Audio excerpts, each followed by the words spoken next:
मैं जानता हूं आपके पास धन की कोई कमी नहीं और आप इस केस पर पानी की तरह धन बहा सकते हैं, लेकिन क्या करूं, मैं एक सरकारी वकील हूं।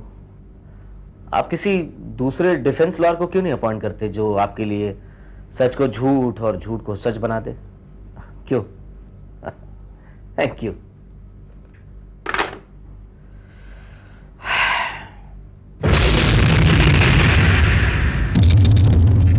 अरे कमाल है, आज आप मेरे ऑफिस में कैसे चली? मैं शॉपिंग के लिए निकली थी तो सोचा कि मैं आपको ऑफिस में देख लूं। अच्छा, तुम्हें ऐसा कभी नहीं लगा कि तुम्हारा ऑफिस बड़ा होना चाहिए, इसका अच्छा फर्नीचर होना चाहिए, एसी वेसी होना चाहिए? क्या है ना कल्पना, क्लाइंट जब वकील के पास जाता है तो बड़ा ऑफिस, फर्नीचर, एसी वैसी बातें देखकर नहीं आता, उसकी काबिलियत देखकर आता है। सच आदमी, और तुम्हारे काबिलियत के हिसाब से ऑफिस ठीक है। वैसे अजय, तुम्हें कभी नहीं लगा कि तुम नौकरी का इस्तीफा देकर ऐसे केसेस लो जिसमें तुम्हें इज्जत मिले, दौलत मिले, शोहरत मिले? बस बस बस बस, शोहरत पे रुक जाओ और दौलत इतनी रहने दो। कल्पना, तुमने कई तरीकों से ये बात आज तक छेड़ी है और मैंने हर बार तुम्हें एक ही जवाब दिया है। I don't want to repeat that. वैसे सुबह ही मैंने माँ से कहा था, शकील के मामले में वो और विजय इतने डर क्यों भटकती रहती थी जब घर में इतना काबिल वकील मौजूद था। अजय, तुम नौकरी का इस्तीफा देकर डिफेंस लॉयर बनकर अपने घर भाई को बचा सकते हो। जाने दो, अब ये केस मेरे जीजा जी ने ली है। सच को झूठ और झूठ को सच करना और खुद ही जानते हैं। और इस काम के लिए वो कितनी रकम दे रहे मुझे तुम्हें बताने की कोई जरूरत, और वो रकम तुम्हारे परिवार वाले कहाँ और कैसे ऑर्गेनाइज कर रहे हैं ये भी तुम अच्छी तरह से जानते हो।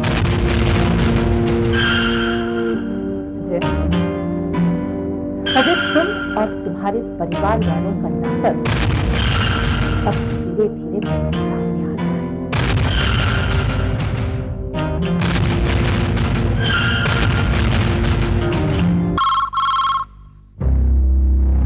जय भैरव। जय भैरव, मंगलू यादव बोल रहा हूँ, भाई से बात करवाओ। एक मिनट, भाई मंगलू यादव का फोन है। तेरे को कितने बार बोला कि इधर फोन नहीं करना? अरे फिर फंसेगा तू, समझता क्यों नहीं? अरे समझता क्यों नहीं तू मंगलू? अच्छा सुन, तो भी उधर ही रहना, हिलना नहीं वहां से, समझा? और जब तक मैं ना बोलूं यहां फोन भी मत करना, नहीं तो फिर फंसेगा तू। अब तेरे घर वालों की चिंता मेरी है मंगलू। तूने प्रमोद कश्यप को मारकर मेरा बहुत बड़ा काम किया है।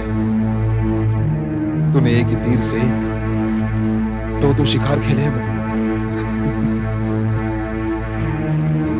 बाकी बाद में। जय भैरव।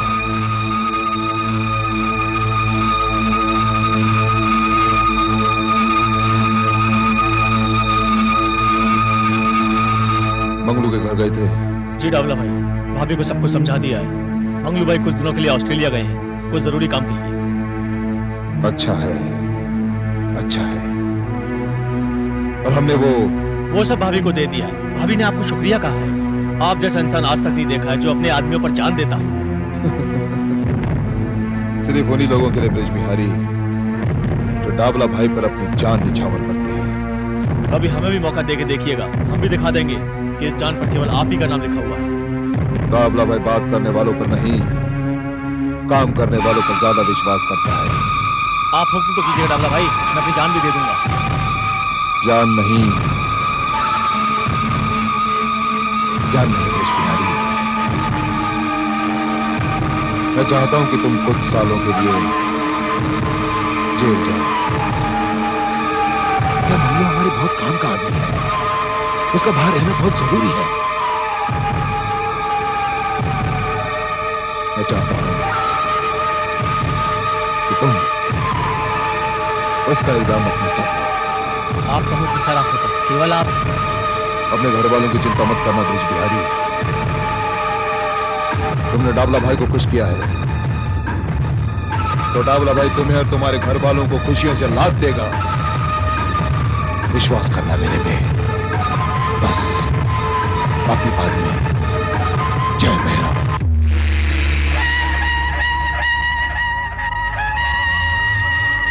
मुजरिम शकील अहमद हाजिर हो।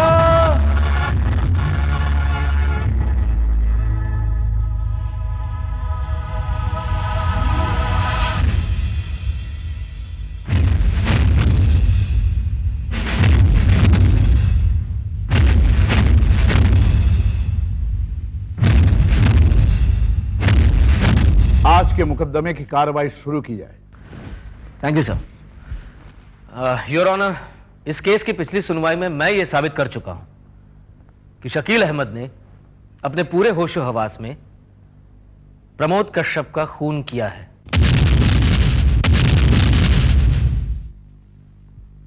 मिस्टर डिफेंस लॉयर, आपने कुछ दिनों की मोहलत मांगी थी।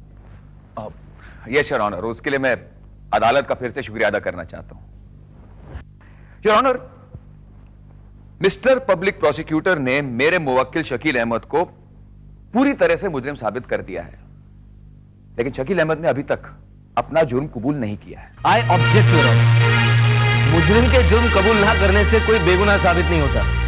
इस तरह से दुनिया का कोई भी मुजरिम गुनहगार कर। I agree with you. I absolutely agree with you. मैं अपने काबिल दोस्त से पूरी तरह से सहमत हूं योर ऑनर। मैं भी यही कहना चाहता हूं कि दुनिया के किसी भी मुजरिम का अपना जुर्म ना कबूल करना उसे बेगुनाह साबित नहीं करता, और इसीलिए आज मैं इस अदालत में इस केस के एक दो अहम गवाहों को पेश करने की इजाजत चाहता हूं।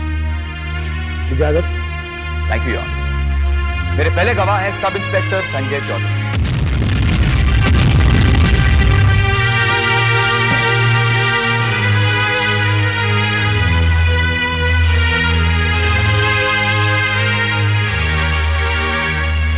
मैं गीता पर हाथ रखकर कसम खाता हूं, जो कुछ कहूंगा सच कहूंगा, सच के सिवा कुछ नहीं कहूंगा।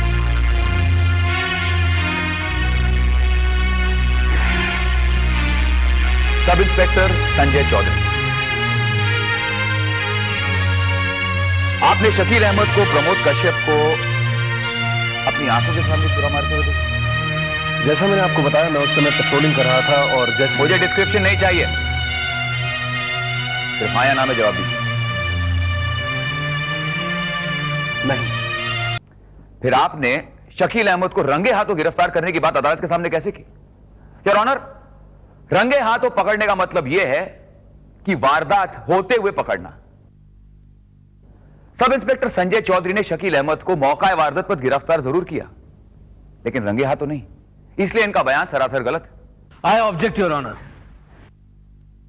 मेरे काबिल दोस्त शब्दों से खेलकर अदालत को गुमराह करने की कोशिश कर रहे हैं। I am sorry your honour, मैं सिर्फ सच्चाई तक पहुंचने की कोशिश कर रहा हूं। इस केस के किसी भी गवाह ने शकील अहमद को प्रमोद कश्यप के पेट में चाकू मारते हुए नहीं देखा।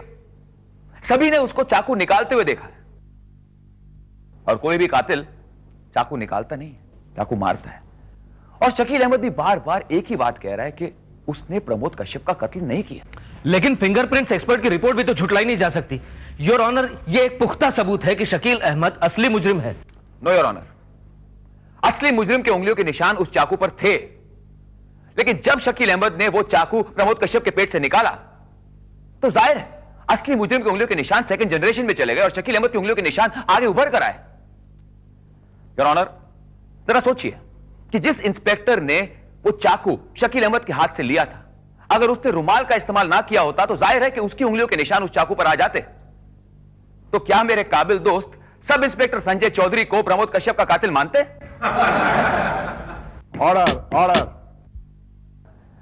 योर ऑनर, मैं अदालत से इंस्पेक्टर मात्रे को यहां पेश करने की इजाजत चाहूंगा। Permission granted. Thank you your honour.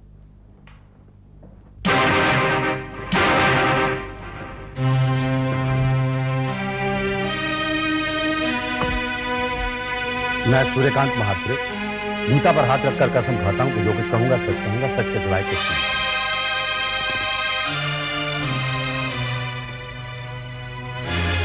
Inspector मात्रे, अदालत आपका बयान सुनना चाहिए।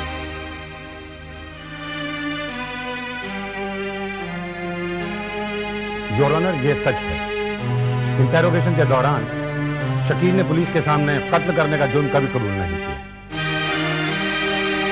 इस केस की पिछली हियरिंग के दौरान पब्लिक प्रोसिक्यूटर ने पुलिस डिपार्टमेंट द्वारा दी गई चार्जशीट पर अमल करते हुए शकील को मुजरिम साबित करने की पूरी कोशिश की, लेकिन your honour, defence lawyer mister Aditya Shanbag ने नए सिरे और अपने तरीके से इन्वेस्टिगेट करके जो गवाह और सबूत मेरे सामने रखे, उन्हीं के आधार पर मैंने मकतूल प्रमोद कश्यप के असली हत्यारे को पकड़ा।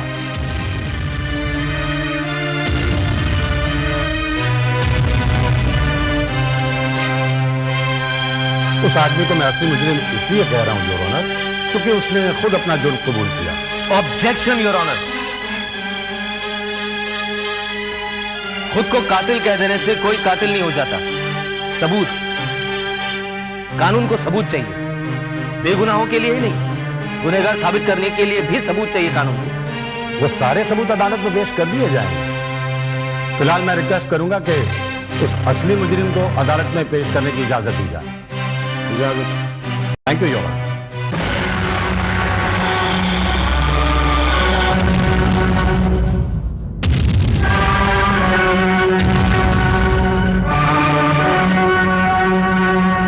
क्या साहब?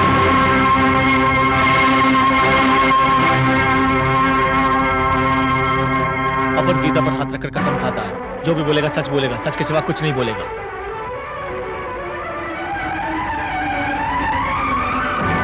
हाँ तो ब्रिज बिहारी, ये बताओ कि तुमने प्रमोद कश्यप का खून कैसे किया? चाकू मारकर पेट फाड़ डाला, और क्या?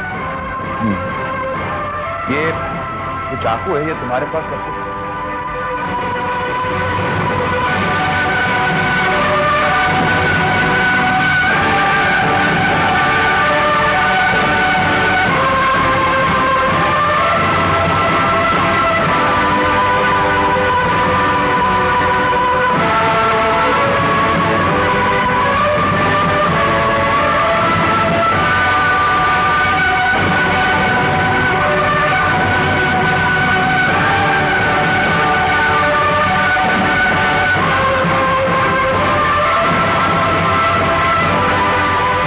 सब इंस्पेक्टर संजय चौधरी की स्टेटमेंट, इंस्पेक्टर मात्रे द्वारा दिए गए सबूत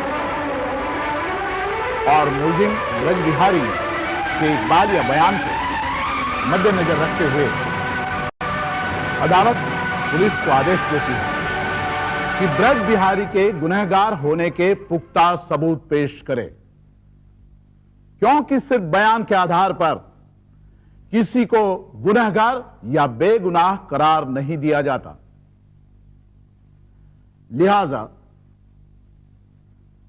ब्रज बिहारी जब तक पूरी तरह से गुनहगार साबित न हो जाए, शकील अहमद को पुलिस कस्टडी में रहना होगा।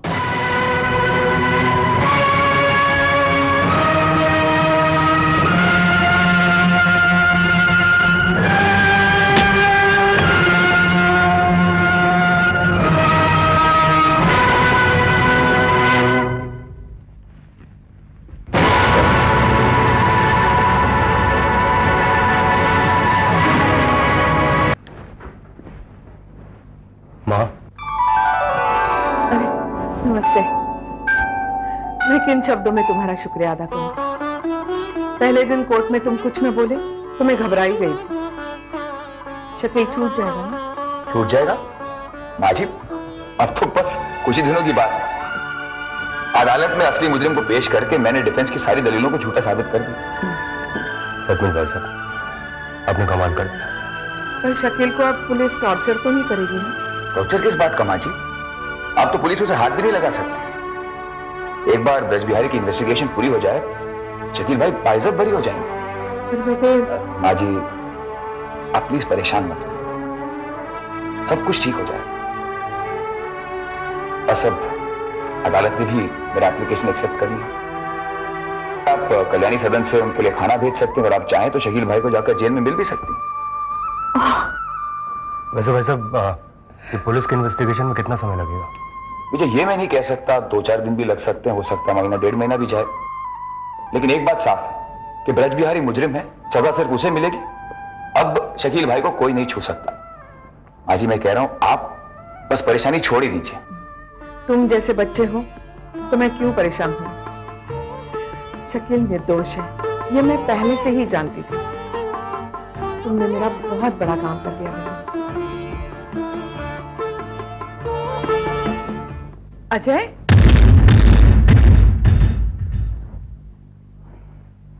अब तो तुम्हें विश्वास हो गया ना कि शकील बेगुनाह है? नहीं माँ, कानून अंतिम फैसले से पहले किसी पर भी विश्वास नहीं करता। ये क्या कह रहे हो तुम? भरी अदालत में ब्रिज बिहारी ने अपना गुनाह कबूल किया है। माए, ब्रिज बिहारी आदित्य ने खरीदा हुआ आदमी भी तो हो सकता है। क्या? तुम आदित्य को नहीं जानती ना, तो झूठी के कुछ होता है, बहुत बदनाम है। दिन को रात बनाना, रात को दिन बनाना, उसके बाएं हाथ करते। जरा सोचो ना, शकील को बचाने के लिए उसके गले से उतारकर इस निर्दोष के गले में उसने फंदा डाला है। वो भी तो किसी मां का बेटा होगा, किसी पत्नी का पति होगा, किसी बच्चे का बाप होगा। मां, मुझे यकीन नहीं होता। तो मैं मानती हूं कि आदित्य ये सब कर सकता है, पर मुझे तो ऐसा नहीं कर सकता। मुझे मेरे आदर्शों को नीचा नहीं दिखा सकता। मां, विजय भोला है, कानून के दावपेच के बारे में अनजान है। ये आदित्य ऐसे झूठे केसेस के इंतजार में रहता है, अपना रेट और गुडविल बढ़ाने के लिए। लेकिन मैं जानता हूं कि जीत आखिर सच्चाई है।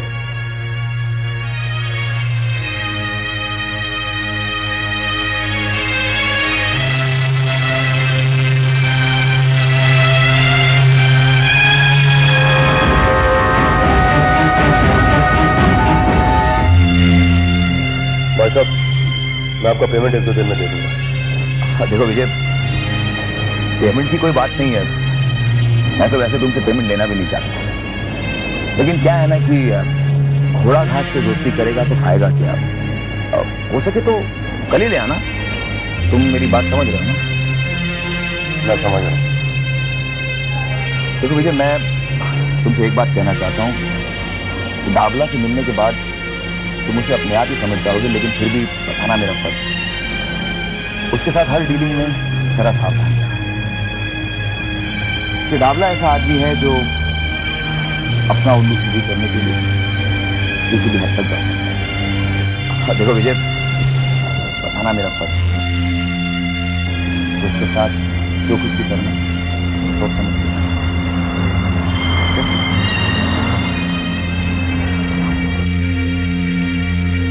ये आदित्य और विजय क्या बातें कर रहे हैं? जरा ख्याल रखना। कहीं ऐसा तो नहीं कि विजय ने आदित्य को रुपए दिए हैं और आदित्य ने किसी बेगुनाह आदमी को खरीदकर कोर्ट में गुनाहगार बनाकर खड़ा कर दिया है? मुझे ठीक क्या लगा?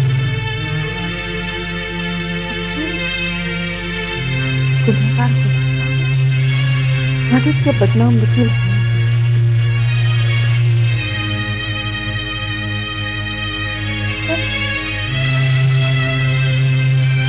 विजय ने जिस कॉन्फिडेंस से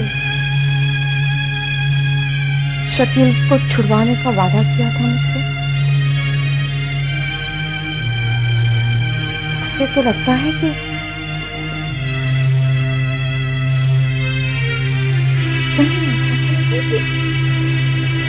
कल्याणी,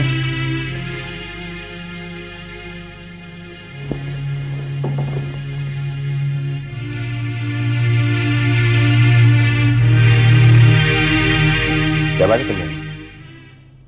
अब किस दुविधा में पड़ी हो? हा? अरे आदित्य साहब ने अदालत में असली मुजरिम को पेश कर दिया है। अब तुम्हारा शकील जल्दी घर वापस लौटाएगा। मैंने कहा था ना, सब कुछ ठीक हो जाएगा। क्या सोच रही हो तुम? यही कि माली अपने बाग के पौधे को कितना प्यार से सींचता है, कितने जतन से उसकी परवरिश करता है, हालात के सर्द गर्म हवा से उसे बचाए रखता है, उसकी हिफाजत करता है। वही पौधा पनपकर बड़ा होता है तो कहीं सटने गलने लगता है। उसकी शाखाएं गलत दिशा में जाने लगती है तो दिल को। कल्याणी, तुम क्या कह रही हो? ये शाखाएं, ये पेड़ पौधे, मेरी तो कुछ समझ में नहीं आ रहा। तुम किसके बारे में बात कर रही हो? मैं हमारे विजय के बारे में बात कर रही हूं। पता नहीं क्यों मुझे लगता है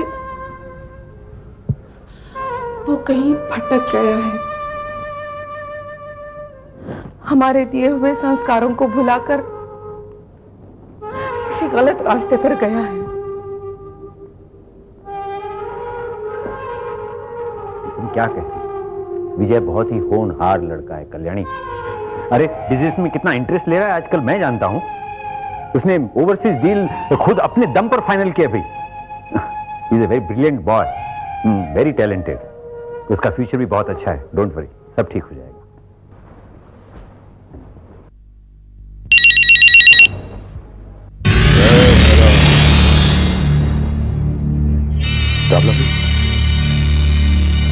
हाँ विजय, मेरा आदमी ब्रिज विहार के अंदर चला गया। उसको खाना पीना, तो परिवार का पगार कौन देगा? नहीं तो कब कैसे दूंगा? तो तुम मेरे साथ धंधा शुरू करोगे तब। यही बात है हमारी। जी हाँ डॉक्टर भाई। तुम्हारी आवाज इतनी ठंडी क्यों है? तुम्हें तो खुश होना चाहिए कि हमने तुम्हारा काम कर दिया। कब मिलते हैं? चल जाते चल नहीं, चल से चल।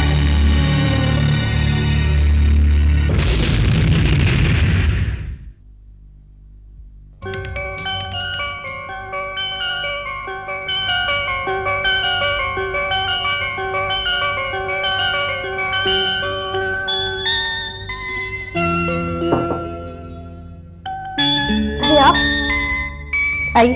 जी वो बाबला भाई ने मुझे फोन करके बुलाया। भाई पूजा कर रहे हैं, उन्होंने आपको बैठने के लिए कहा।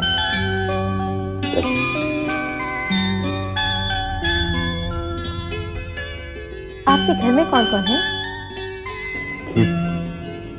क्यों? कुछ नहीं, बस ऐसे ही पूछ रही हूँ।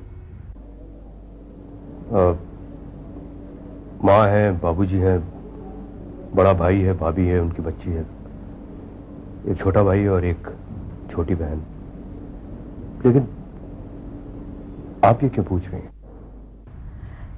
मैं सोच रही थी कि इतना अच्छा परिवार होते हुए, इतना अच्छा घर होते हुए, आपको मेरे भाई के साथ काम करने की क्या जरूरत है? देखिए, अब चाहे कुछ भी हो जाए, मुझे ये काम करना ही होगा। आज ये काम मजबूरी में कर रहे हो, कल यही काम मजबूरी बन जाएगा, फिर यही आदत हो जाएगी। आदत का सवाल ही नहीं उठता है, क्योंकि मैं आपके भाई से बोल चुका हूं कि ये काम मैं सिर्फ एक ही बार करूंगा। ये आपकी गलतफहमी है। हर कोई पहले पहले यही कहता है, लेकिन फिर उसके साथ यही होता है। तो आज मेरे दादला भाई के साथ हो रहा है, और आज इसी डर के साए में मैं उनके साथ जीती हूँ कि पता नहीं कब उनके साथ क्या हो जाए। समझ सकता हूं मैं, लेकिन मैं आपके भाई को वचन दे चुका हूं, और मेरी मां ने हमेशा मुझे एक बात सिखाई है कि कभी भी वचन देके पीछे नहीं हटना। जिसे आप वचन का नाम दे रहे हैं, वो आपका स्वार्थ है, मतलब है। और कोई भी काम मतलब। देखिए, चाहे कुछ भी हो, आप इसे चाहे कुछ भी करें, लेकिन मुझे ये काम करना ही होगा। तो मौत को गले लगाने का फैसला आपने कर दिया है। खैर, आपकी मर्जी, लेकिन आपसे अभी मैं यही बात कहूंगी कि आप मेरे भाई के जान में मत फंसिए। मजबूरी से छुटकारा पाने के लिए अपने सामने मजबूरियों को दूर मत लगाइए। दावला भाई और कितनी देर में? बस आते ही हैं, मैं आपके लिए चाय लेकर आता हूँ।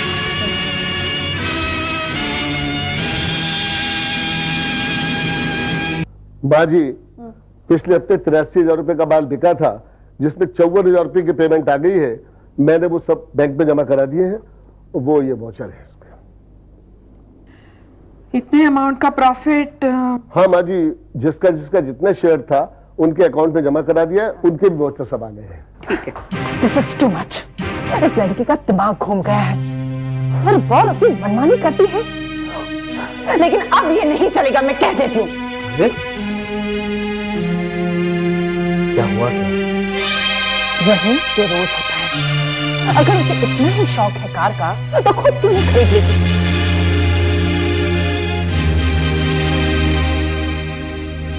किसकी बात कर रही हो तुम? तुम्हारी लाडली बहन की बात कर रही हो। आज भी वो मुझे बिना पूछे मेरी कार लेकर चली गई। भाई लौट आएगी वो? लौट आएगी? नहीं, पर वो गई थी मेरी कार लेकर। वो कार सिर्फ तुम्हारी है?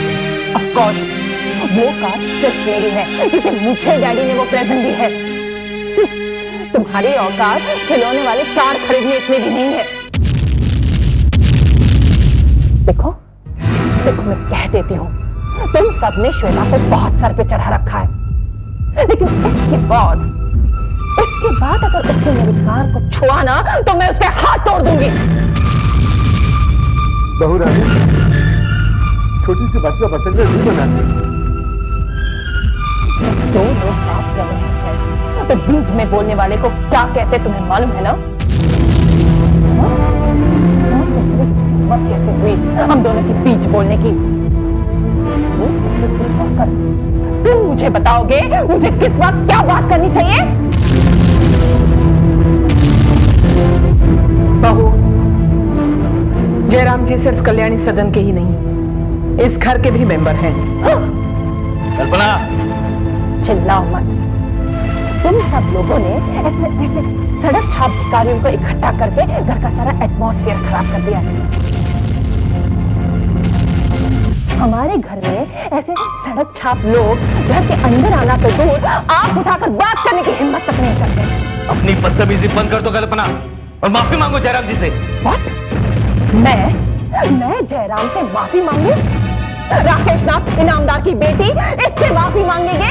My foot! भैया नहीं, गलती तो मेरी थी, मुझे बोलना ही नहीं चाहिए था। अरे माफी तो मुझे मांगनी चाहिए थी। बहू रानी, अगर हो सके तो मुझे माफ कर दो। मैंने तो अपने समझ कर, अब ऐसी भूल नहीं हुई। माँ जी मैं समझ गया।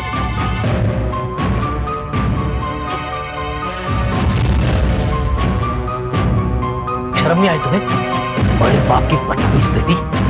देखो, मेरे मेरे पापा तक तुम पहुंचूंगा, 100 बार पहुंचूंगा। उन्हीं की वजह से इस घर का माहौल खराब हुआ। अगर तुम मेरे पापा तक पहुंचे ना तो मैं तुम्हारे माँ बाप को भी नहीं छोड़ूंगी। अगर और भी कुछ बचा हो तो वो भी बोलकर अपने मन की भड़ास निकाल दो। लेकिन तुम जो भी कर रही हो अच्छा नहीं कर रही। मैं अपना भला बुरा आज से बेहतर जानती हूँ। अब मैं यहाँ एक पल भी नहीं रुकने वाली। Go to hell! नहीं माँ, उसे रोकने का कोई फायदा नहीं है। जब दिमाग ठिकाने आ जाएगा ना खुद ब खुद चली आएगी। ये तो उसका रोज का तमाशा है, रोज का। तमाशा तुम भी कुछ कम नहीं करते बेटे। बात तुम्हारी और कल्पना की हो रही थी, उसके पापा को बीच में लाने की क्या जरूरत थी? माँ ये उन्होंने ही सिखाया हुआ है। ताली एक हाथ से नहीं बचती अजय। कितनी भी बड़ी बात हुई हो तुम्हें अपनी सीमा नहीं लांघनी चाहिए थी।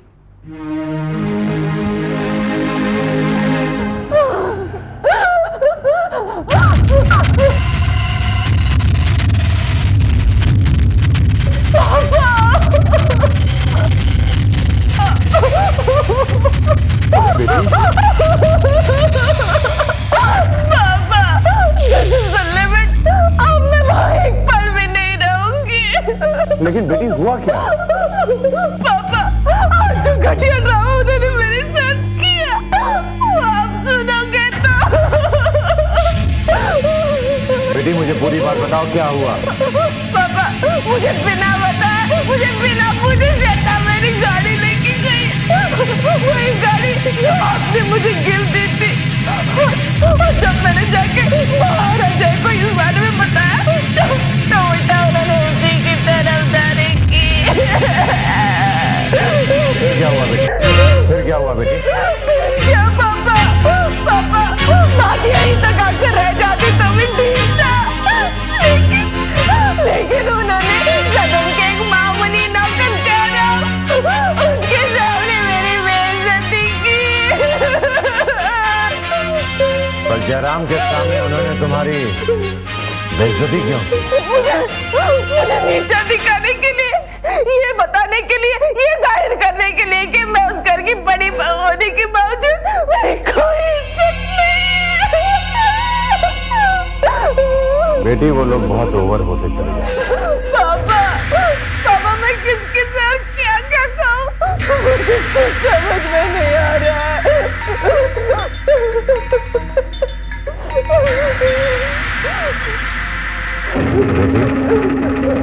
इसमें सबसे बड़ी गलती है तुम्हारे पति अजय की। उसके सामने, परायों के सामने उसकी बीवी की बेइज्जती हो रही है और वो सामने खड़ा होकर देखता रहता है। पापा, मैंने अजय को भी समझाने की कोशिश की तो उल्टा वो मुझे पर बरस पड़ा और आपके अगेंस्ट बहुत कुछ कहने लगा। अपनी माँ का दुलारा है इसलिए बेहद आदर्शवादी और संस्कारी है। अरे भाड़ में जाएं ऐसे आदर्शवाद और संस्कार जो अपने घर संसार में आग लगा दें। पापा, पापा हेल्प मी ना, प्लीज हेल्प मी। करने को तो मैं बहुत कुछ कर सकता हूँ, लेकिन मुझे तुम्हारा खैर, मैं एक बार और बलराज से बात करता हूँ। अगर फिर भी उसने अपना रवैया नहीं बदला तो मैं वही करूंगा जो मुझे बहुत पहले करना चाहिए।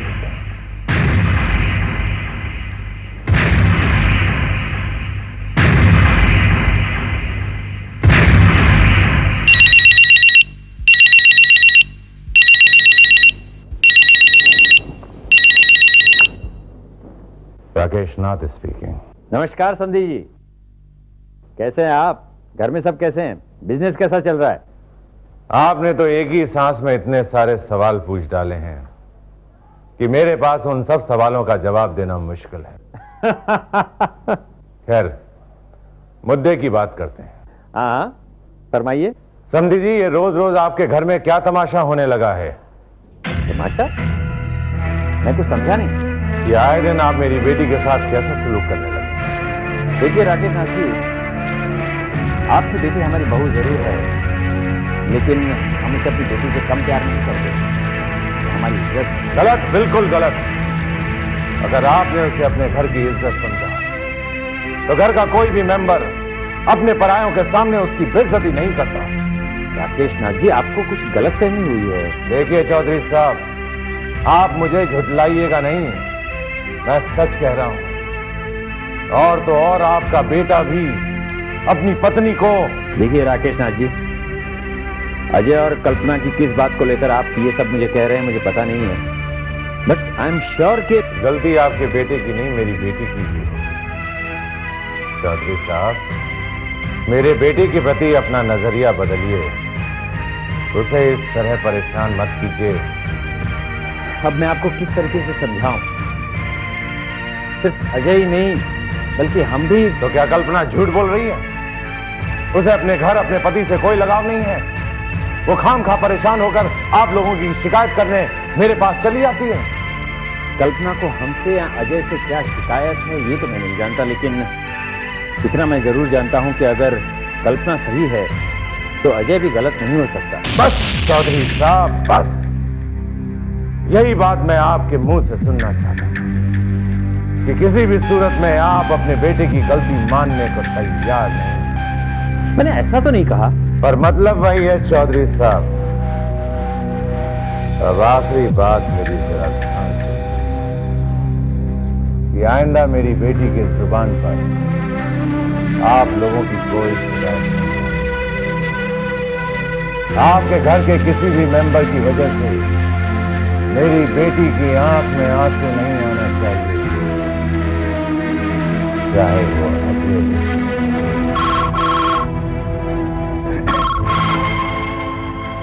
हेलो। हाँ गोपाल जी बाबूजी। जरा कल्याणी को देना। वो तो अपने सदन चली गई है। अच्छा, घर में कोई है? जी अजय साहब है ना साहब। अजय को फोन दो। जी अजय साहब, बाबूजी का फोन है।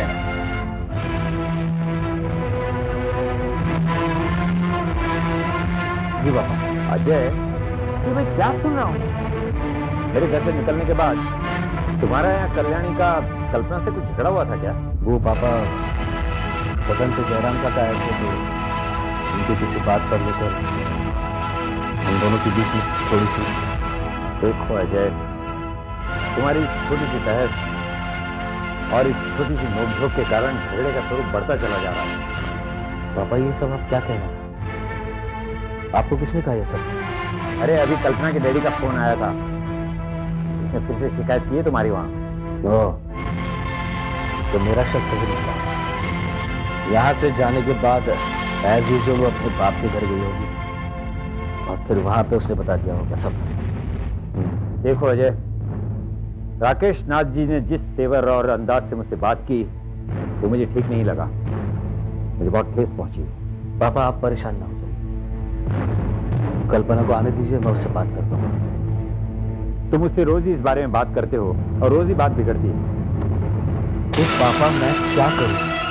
एक परमानेंट हल निकालो, वरना इस छोटी छोटी नोकझोंक के कारण अपने परिवार को बिखरने में देर नहीं लगेगी अजय। तो मैं सोचता हूँ कुछ। अजय विजय कहाँ है? वो तो सुबह आपके जाने के बाद घर से निकल पड़ा। चला गया? कहाँ चला गया? अब कहकर तो यही गया है कि मैं ऑफिस जा रहा हूँ।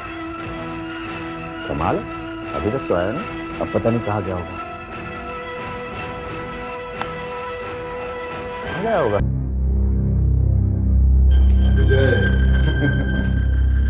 सॉरी, तुम्हें जरा इंतजार करना पड़ा। वो क्या पूजा कर रहा था? भैरव की पूजा? क्या ना विजय की अपना काम ही कुछ ऐसा है, पाप और पुण्य को बराबर कांटे पे रखना पड़ता है। एक पलड़े में पाप और दूसरे पलड़े में जय भैरव, समझे? खैर छोड़ो, धंधे की बात करते। बोलो। देखिए, मैंने आपके साथ डील तो कर लिया धंधा करने की, लेकिन एक अजीब सी चिंता मुझे दिन रात सताई जा रही है। दिन भर मैं यही सोचता रहता हूं कि कहीं कुछ गड़बड़ ना हो जाए। मेरा मतलब ये पुलिस का चक्कर। अरे कितना डरता है तू? अरे दाबला भाई तेरे साथ में है, जब मैं तेरे साथ में है ना तो इस डर को अपने दिल से पूरी तरह से निकाल दे बस। दाबला भाई आपकी बात फिर वही। देखो विजय, मैं तुम्हारे साथ काम कर रहा हूं, इस बात का पता किसी को नहीं चलेगा। मेरे पे विश्वास रखो, दाबला भाई पे विश्वास रखो। बस तुम्हें बस इतना ही करना है। जब तुम्हारे एक्सपोर्ट का माल फैक्ट्री से लोड होगा तो वही ट्रक सबसे पहले मेरे गोडाउन में जाएगा और वहां मेरे आदमी उसमें मेरा माल डालेंगे और उसके बाद विजय वो ट्रक कार्गो की ओर जाएगा। बस। वो तो ठीक है, लेकिन अगर कस्टमर ने चेकिंग की तो फिर लेकिन सीधी सी बात है, जैसे मैंने तुम्हें अपने धंधे में बुलाया वैसे मैंने सारे कस्टम ऑफिसर्स को भी साथ में डाल दिया है। तुम चिंता मत करो, बस ये बताओ कि तुम्हें कंसाइनमेंट कब दर्ज है? परसों। परसों? परसों यानी 25। 5 और 2 7। लाल बड़ा। जय भैरव, ये तो अपना लकी नंबर है विजय, अपना धंधा बहुत जमेगा। रावला भाई, लेकिन फिर भी आपको लगता है कुछ गड़बड़ तो है? विजय, मैं तुम्हें आखिरी बार समझा रहा हूं कि दाबला भाई से पंगा लेने की हिम्मत किसी में नहीं है। जो ये हिमाकत करेगा समझो जय भैरव।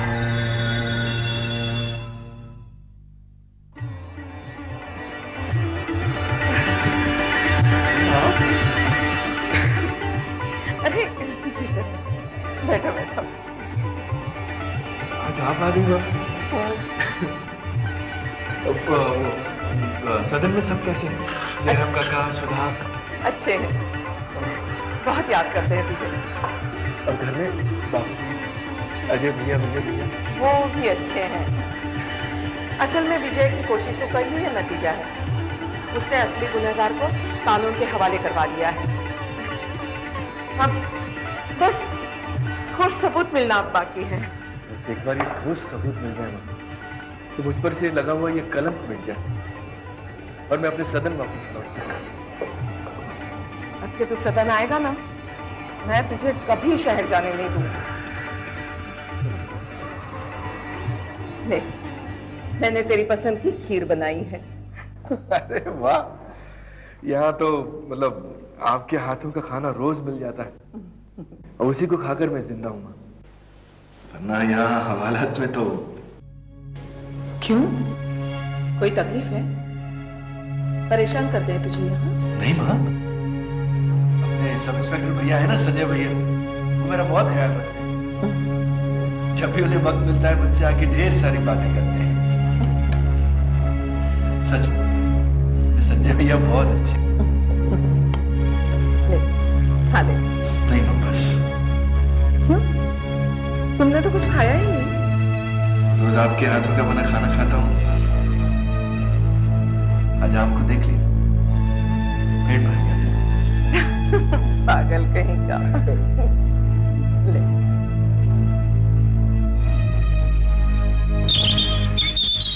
ममता, मैं बहुत घटिया इंसान हूं। सारी परेशानी मेरी वजह से खड़ी हुई है। ना मैं शकील भाई को अरेस्ट करता और ना ही कल्याणी सदन का नाम बदनाम होता और ना ही माँ और पूरे परिवार पर इतनी दिक्कतें आती। संजय, तुम बेकार नहीं अपने आप को दोषी ठहरा रहे हो। जो कुछ भी हुआ या तुमने जो कुछ भी किया वो महज एक इत्तेफाक था। बाई चांस जिस रात ये हादसा हुआ उस रात ड्यूटी पर तुम थे। तुम्हारी जगह कर और कोई भी इंस्पेक्टर होता तो वो यही करता। ममता, शायद अगर ऐसा होता तो मुझे बार बार ये एहसास नहीं कचोटता कि मैंने अपने शकील भाई को।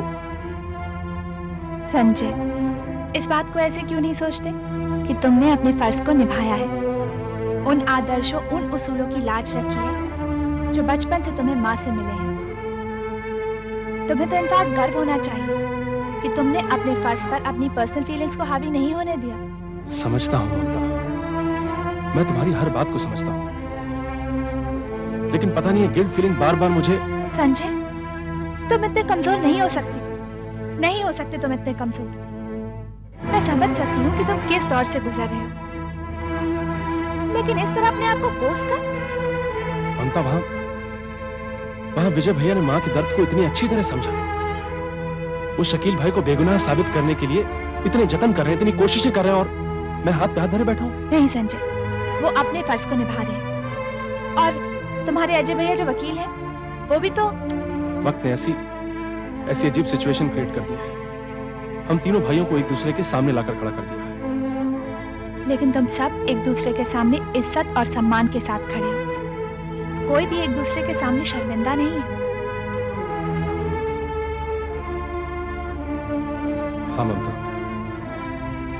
तुम शायद ठीक ही कह रही हो। हाँ, और इंस्पेक्टर साहब, अगर ड्यूटी करते वक्त मैं क्राइम करते पकड़ी जाऊं ना, तो मुझे भी अरेस्ट कर लीजिए। ओके? ओके? हाँ, चलो। समझ में नहीं आता कि हम सब परेशानी की किस दोराहे पे आके खड़े हो गए हैं, जहाँ से निकलने का कोई रास्ता ही नहीं दिखता। एक तरफ खाई है तो दूसरी तरफ कुआं। जाए तो जाए कहाँ? माँ का भी दुख देखा नहीं जाता। श्वेता, हमें माँ का दुख काटना होगा। बहुत दिनों से मेरे मन में एक बात है, सोच रही हूँ तुमसे कह ही डालूं। क्यों? संजय भैया से कहने का मौका नहीं मिला क्या? श्वेता, कभी तो मजाक छोड़ के सीरियस हो जाया कर। मैं बहुत सीरियस हूँ। अब तो मुझे भी सीरियस हूँ। बता क्या बात? मैंने कहा ना, मैं मजाक के मूड में नहीं। कभी तो यार सीरियस हो जाया कर। कोई हसीना जब रूठ जाती है तो और भी हसीन हो जाती है। तुम्हारी इन्हीं अदाओं पे तो मेरे संजय भाई। एक्सक्यूज मी, अब अगर तुमने अपनी बकवास बंद नहीं की तो मैं यहाँ से उठकर जा रही हूँ। नहीं नहीं नहीं नहीं, तुम चली जाओगी मेरी होने वाली भाभी, तो मेरे संजय भैया का क्या होगा? बताना क्या बात है? नहीं, मुझे याद नहीं। अब इतना भाव मत खा, प्लीज बताना क्या बात है, बताना। मैं सोच रही हूँ कि माँ का दुख काटने के लिए मैं भी कल्याणी सदन ज्वाइन करूँ। सच्ची? Very good. माँ ये बात सुनकर कितना खुश होगी। माँ ने मुझसे भी कई बार, लेकिन मैं तो वही करती हूँ जो मेरा मन कहता है। चल कल्याणी सदन जाकर माँ को ही बात करते। चले? विचार तो बहुत अच्छा है ममता, पर समाज सेवा का रास्ता बहुत कठिन है। दूसरों के आंसू अपनी आंखों में लेने पड़ते हैं। मैं बस इतना कहूँगी, आप मेरी आदर्श। दूर से हर चीज बहुत अच्छी लगती है, मगर पास आने पर कांटों की चुभन का एहसास होता है। मैं तुम्हें डिस्करेज नहीं कर रही। आप ठीक कह रहे हैं, लेकिन हमें भी बचपन से यही संस्कार मिले कि दूसरों के दुख को अपना दुख समझें। शकील भाई के केस में आपका इन्वॉल्वमेंट देखकर मैं खुद को रोक नहीं सकती। ममता, आजकल के जमाने में तुम्हारे जैसी सोच रखने वाली लड़की मिलना बहुत मुश्किल है। वे हमारी श्वेता को ही देखो, कितनी बार कहा है इससे सदन के काम में दिलचस्पी लिया करो, पर नहीं, ये तो एक कान से सुनती है, दूसरे कान से निकाल देती है। नहीं नहीं, ऐसी बात नहीं है, ये बस थोड़ी सी चुलबुली है। ऐसी चुलबुली भी नहीं हूँ मैं। वक्त आने पर मैं भी बता दूंगी कि मैं अपनी माँ की बेटी हूँ। अच्छा? हाँ। अच्छा? हाँ। अरे झगड़ा मत करो। नहीं नहीं, झगड़ा नहीं है, ये तो हमारा रिचुअल है, हमेशा चलता रहता है। खाक चलता रहता है। जब देखो मुझ पे रौब दिखाती रहती है। माँ, तुम ममता को अपने सदन में ले लो, यहाँ का काम करेगी तो मुझे चैन मिलेगा।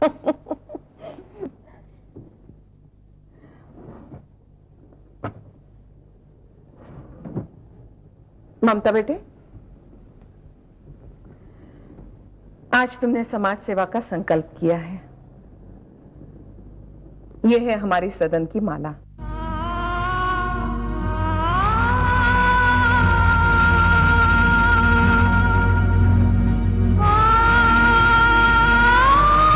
ममता की देन है। ये तुम्हें हमेशा याद दिलाती रहेगी कि समाज के दर्द को अपना दर्द समझना है। बेबस और लाचार के आंसू अपने आंसू समझने हैं। यही सदन का आदर्श है।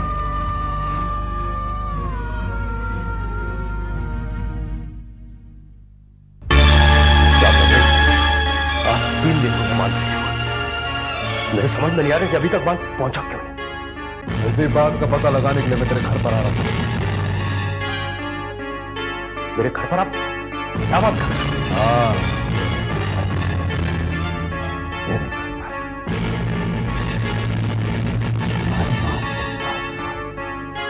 मेरा गिलाफों का माल जितनी फिक्र तुझे अपने माल की उससे कहीं ज्यादा मुझे अपने माल की है विजय।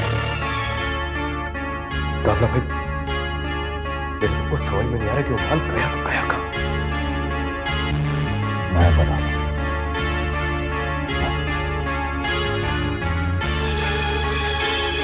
हमारा सारा माल अभी भी एयरपोर्ट पे गोडाउन। तो क्या कल से वॉच मिल गई?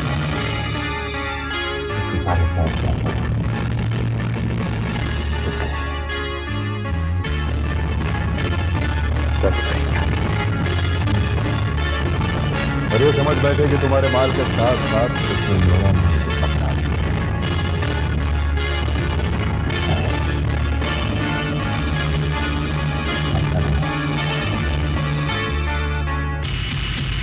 उस माल पर ताबला का स्टैंप है।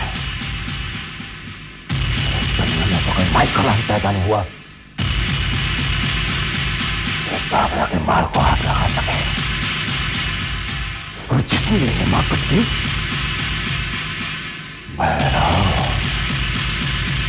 उसे हाथ दे लेगा।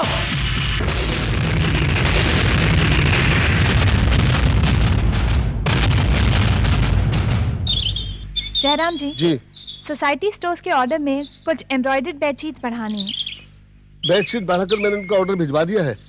और A to Z स्टोर्स का माल A to Z स्टोर्स का माल भी भिजवा दिया है। और जैसा आपने कहा था बिल को भी मैंने खुद ही क्रॉस टैली कर लिया था। गुड। ममता जी, एक औरत आई है, बहुत परेशान है बेचारी। वही दहेज की समस्या, आपसे मिलना चाहेंगी? जरूर। क्या नाम है उसका? उसका नाम है उषा। 1.5 साल कुल हुआ है उसकी शादी को। कहाँ है? माँ के कमरे में बिठा के आया हूँ। आइए, चलिए। चलिए। लीजिए, पानी पी लीजिए। ममता जी, बैठो बैठो बैठो।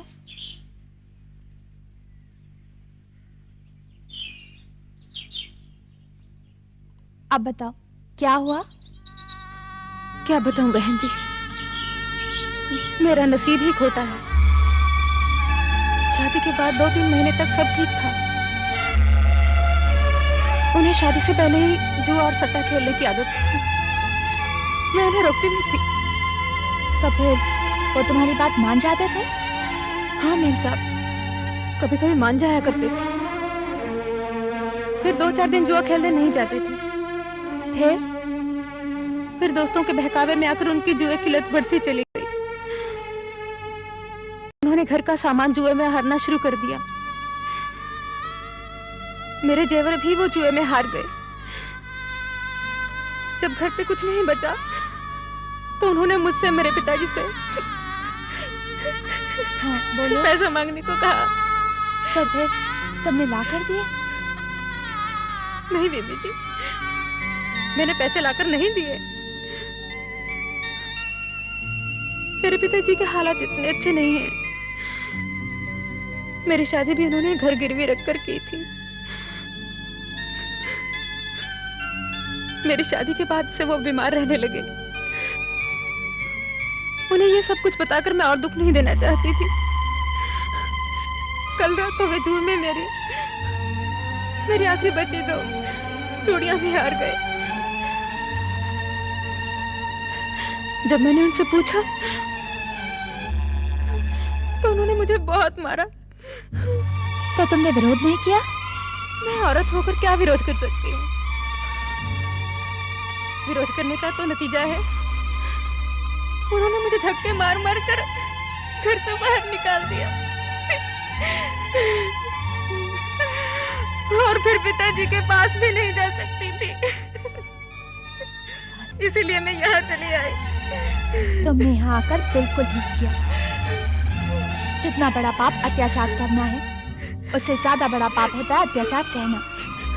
तुम्हें अब चिंता करने की कोई जरूरत नहीं है। तुम बिल्कुल चिंता मत करो, तुम अकेली नहीं हो, हम सब हैं तुम्हारे साथ। जयराम जी, जी इनके खाने पीने और रहने का बंदोबस्त यहाँ करवा दीजिए। जी बहुत अच्छा।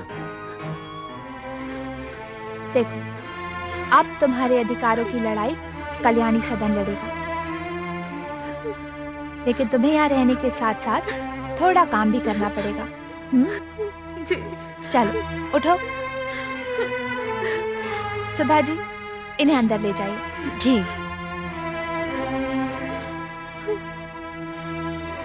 चलिए।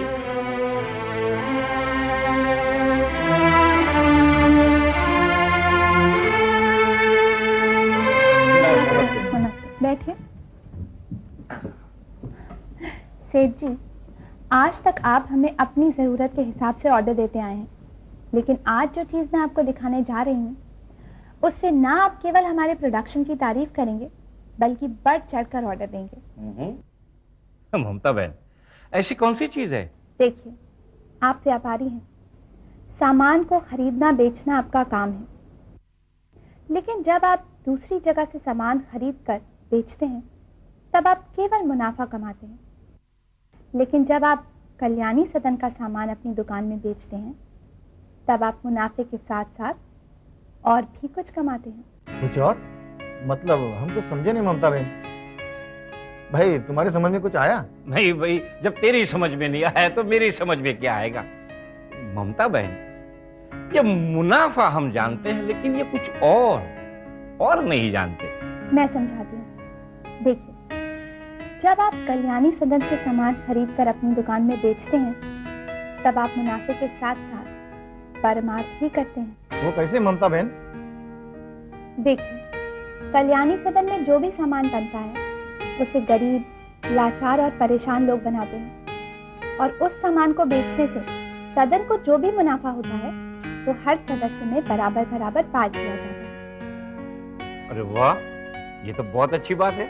इससे भी अच्छी बात यह है कि परमार्थ यानी धर्म के काम का मुनाफा यहाँ नहीं, वहाँ मिलता है। ये बात तो आज तक हमें मालूम ही नहीं थी। अरे भाई, पहले से मालूम होता ना तो वो मुनाफा के साथ बहन जी क्या कह रही थी?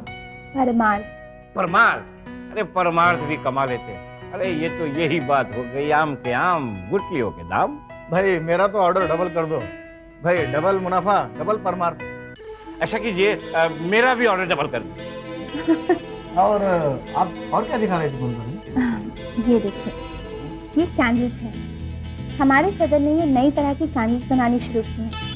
कैंडल्स तो आप भी अपनी दुकान में बेचते होंगे, लेकिन आपकी कैंडल सिर्फ रोशनी देती हैं, जबकि हमारे सदन में बनाई गई कैंडल्स न सिर्फ रोशनी देती हैं बल्कि खुशबू भी देती हैं। ये देखिए, आप भी देखिए। वाह, क्या चीज बनाई है। ऐसा कीजिए बहन जी, मेरा 24 डजन का ऑर्डर लिखिए। और आपका हीरामल जी? भाई जितना इनका उतना ही मेरा भी। बहन जी, अब माल कब भेजेंगी आप? कल शाम तक पहुंच जाएगा। एक बात और कहूं, कुछ कहने की जरूरत नहीं, हम समझ गए। क्यों भाई, तुम समझे? अरे भाई समझ गए। जैसे माल आएगा 50% भुगतान हो जाएगा, लेकिन बाकी का 15 दिन के बाद। जी, आप लोग ठंडा कुछ शरबत वगैरह लेंगे? नहीं, हम आपकी आज्ञा लेंगे। चलो भाई। भाई चलो जल्दी, दुकान पे तो पहुंचना है। रास्ते में 1 घंटा तो लग ही जाएगा। चलिए ममता जी, नमस्ते। अरे देखो, आज दिन बहुत अच्छा है। माँ जी के दर्शन हो गए। नमस्ते। नमस्ते माँ। नमस्ते। बहुत दिन के बाद दिखे। हाँ माँ जी, बहुत दिनों के बाद आए, लेकिन मन बहुत प्रसन्न हो गया। अरे बढ़ चढ़कर ऑर्डर लिखवाया हमने। लेकिन माँ जी, ये शकील भाई की जो घटना हो गई, उसके बाद आने की हिम्मत नहीं होती थी। फिर मैंने इनसे कहा, घटना और दुर्घटना तो होती रहती है, हमें अपने रिश्ते बंद नहीं करने चाहिए। अरे रिश्ता कायम रखने की बात तो मैंने की थी माँ जी, ममता बहन का जवाब नहीं। क्या सलीके से चीज समझाती है, कोई मना ही नहीं कर सकता। और ममता बहन ने हमारा ऑर्डर तो ले लिया, लेकिन साथ में हमें परमार्थ का रास्ता भी बताया। अब परमार्थ के लिए हम अधिक से अधिक व्यापार कल्याणी सदन से ही करेंगे। वर्मा जी, ममता बहन इतनी होशियार है, उनके मिलने के बाद ये लगा जैसे हम आपसे ही बात कर रहे हैं। अच्छा, हम आज्ञा लेते हैं। नमस्ते।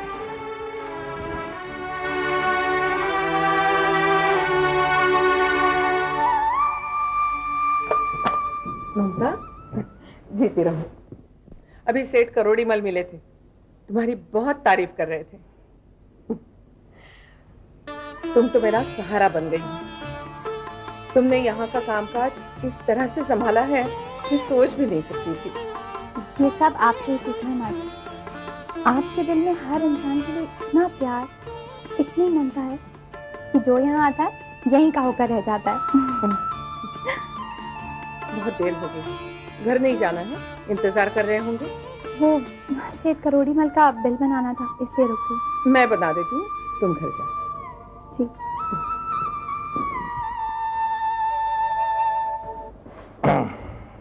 लीजिए।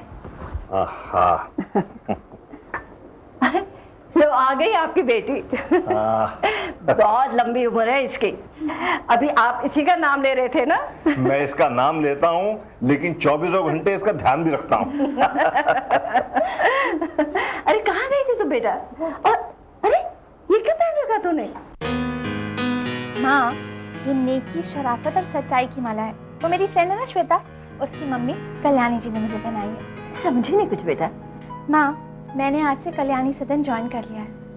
कल्याणी जी की तरह मैंने भी समाज सेवा का संकल्प किया। बेटी, लोगों की भलाई करना, उनके बारे में अच्छा सोचना, ये तो तुम्हारी बचपन से आदत रही है। लेकिन और मैंने अपनी इसी आदत को अब अपने जीवन का ध्येय बना लिया। समाज सेवा करना बहुत अच्छी बात है, और समाज सेवा को अपने जीवन का ध्येय बना लेना, ये उससे भी अच्छी बात है। मैं समझ गई आप क्या कहना चाह रहे हैं, लेकिन पापा, मैं अपनी पढ़ाई के बाद जो स्पेयर टाइम बचेगा ना, उसमें ये सब करूं। और जब पढ़ाई खत्म हो जाएगी तब? मम्मी, मैं कोई जॉब वॉब तो करूंगी नहीं। जब पढ़ाई खत्म हो जाएगी तो फिर फुल टाइम ये करूंगी। लेकिन बेटी, हम तो तुम्हारे बारे में कुछ और ही फैसला किए बैठे हैं।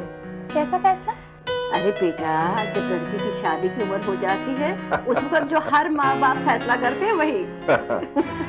ये आप क्या कह रही हैं? बेटी, मेरे दोस्त हैं नरहरि पुरोहित, उनका बेटा है सूरज पुरोहित। बड़ा अच्छा लड़का है, एक प्राइवेट लिमिटेड कंपनी में कंप्यूटर इंजीनियर है। 10-15 हजार रुपए उसकी तनख्वाह है। तो मैंने तुम्हारे लिए सोचा था कि। लेकिन पापा, मुझे अभी शादी नहीं करनी। अरे बेटा, हम कौन सा तुझे आजकल में विदा कर रहे हैं। अभी तो तुम्हारे पापा ने लड़का देखा है, उसे पसंद किया है, बस। देखो बेटी, सूरज होनहार लड़का है, उसका परिवार मेरा देखा भाला है, और कुछ दिनों में उसकी तनख्वाह। बेटी, सच बात तो ये है कि हमारी हैसियत को देखते हुए उस घर में तुम बहुत खुश रहो।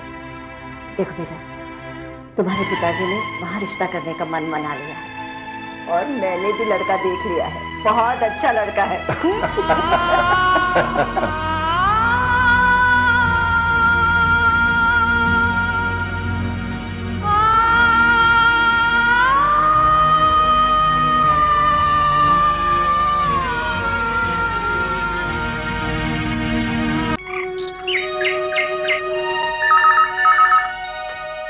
Hello, sub inspector Sanjay Chaudhary है? संजय, मैं ममता बोल रही हूँ। हाँ ममता, बोलो क्या बात है? संजय, मुझे तुमसे अभी मिलना है, अर्जेंट। अरे ममता, मैं ड्यूटी पर हूँ। संजय, मैंने तुमसे कहा ना, मुझे तुमसे अभी और इसी वक्त मिलना है, अर्जेंट है। संजय प्लीज। ममता, कैसी बातें कर रही तो? हेलो हेलो,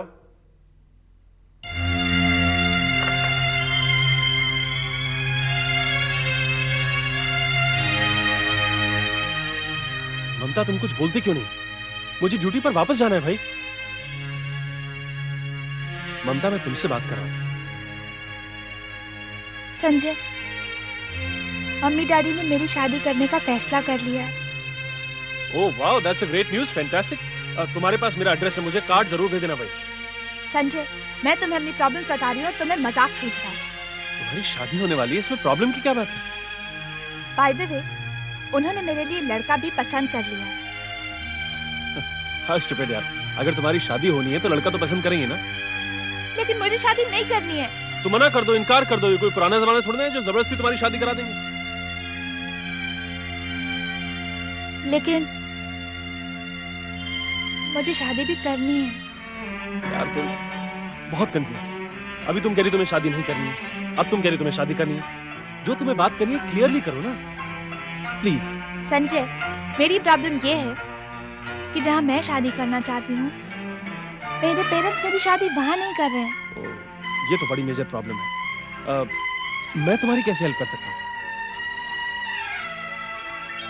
मैं चाहती हूँ कि तुम मेरा हाथ पकड़कर मेरे पेरेंट्स के सामने चलो और उनसे कहो कि तुम मुझसे शादी करना चाहते हो। आई समझ में बात? हाँ बिल्कुल। क्या? मैं तुम्हारा हाथ पकड़कर तुम्हारे पेरेंट्स के पास चलूंगा और उनसे कहूंगा कि हम दोनों शादी करना चाहते हैं। ठीक है, चलें? Come on.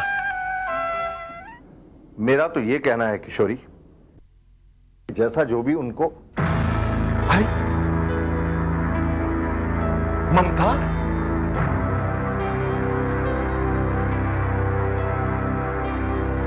क्या हुआ इसने कुछ किया?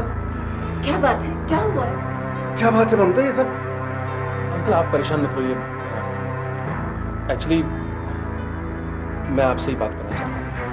पापा, ये मेरी फ्रेंड श्वेता के भाई हैं और वो कल्याणी जी, मैंने बताया था ना, उनके बेटे। कल्याणी सदन, तुम बलराज चौधरी जी के बेटे हो? जी। अरे जी मेरा नाम संजय चौधरी है। अरे बेटा बैठो ना। नहीं आंटी, मुझे ड्यूटी पर वापस जाना है। एक्चुअली मुझे तो ये बात नहीं करनी चाहिए, लेकिन ममता ने बताया आप इसकी शादी की बात कहीं और कर रहे हैं। अंकल, ममता और मैं एक दूसरे को चाहते हैं।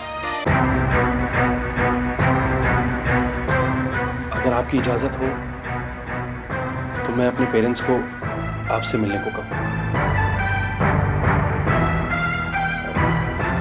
लेकिन बेटा ये प्लीज प्लीज आप मना मत कीजिएगा प्लीज। अच्छा, अब मैं चलता हूँ। ओके ममता। ममता, ये क्या बोल रहे हैं? बेटी, तुम्हें शायद इस बात का एहसास नहीं है कि बलराज चौधरी का खानदान कितना ऊंचा है, कितना बड़ा है। उनकी हैसियत क्या है और हमारी हैसियत क्या है।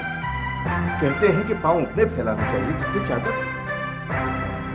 बेटी, मैं तो ये सोच भी नहीं सकता, और अगर ऐसा हो भी जाए तो तुम उस खानदान में अपने आप को एडजस्ट कैसे करोगी, कैसे रहोगी? वो इतने ऊंचे लोग, बड़े लोग, और हम।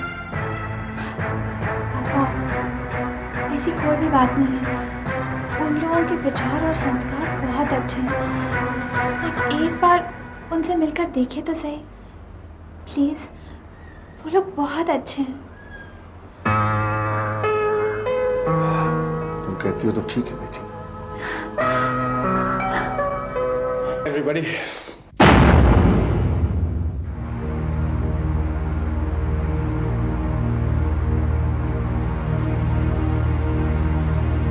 संजय इधर आओ।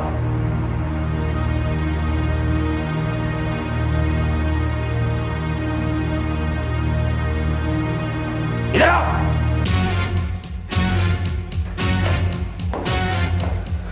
जी बात क्या है? तुम क्या समझते हो कि तुम सब इंस्पेक्टर हो इसलिए तुम्हारी चोरी पकड़ी नहीं जाएगी? लेकिन पापा हुआ क्या? गवर्नमेंट ने पुलिस पर नजर रखने के लिए बहुत से डिपार्टमेंट बनाए हैं। हमारी सीबीआई ने तुम्हारे कारनामों की हमें लिस्ट दी। अब वो लिस्ट हम पढ़कर सुनाएं या तुम कुछ कहना चाहते हो? पापा आप क्या कह रहे हैं, मेरी कुछ समझ में नहीं आ रहा। मैंने ऐसा कुछ नहीं किया है। तुम क्या समझते हो? दुनिया की तरह इस वर्दी से तुम हमें डरा दोगे, हमारी आंखों में धूल झोंक दोगे? तुम्हारी चोरी पकड़ी जा चुकी है और अब तुम्हारा कोर्ट मार्शल होगा।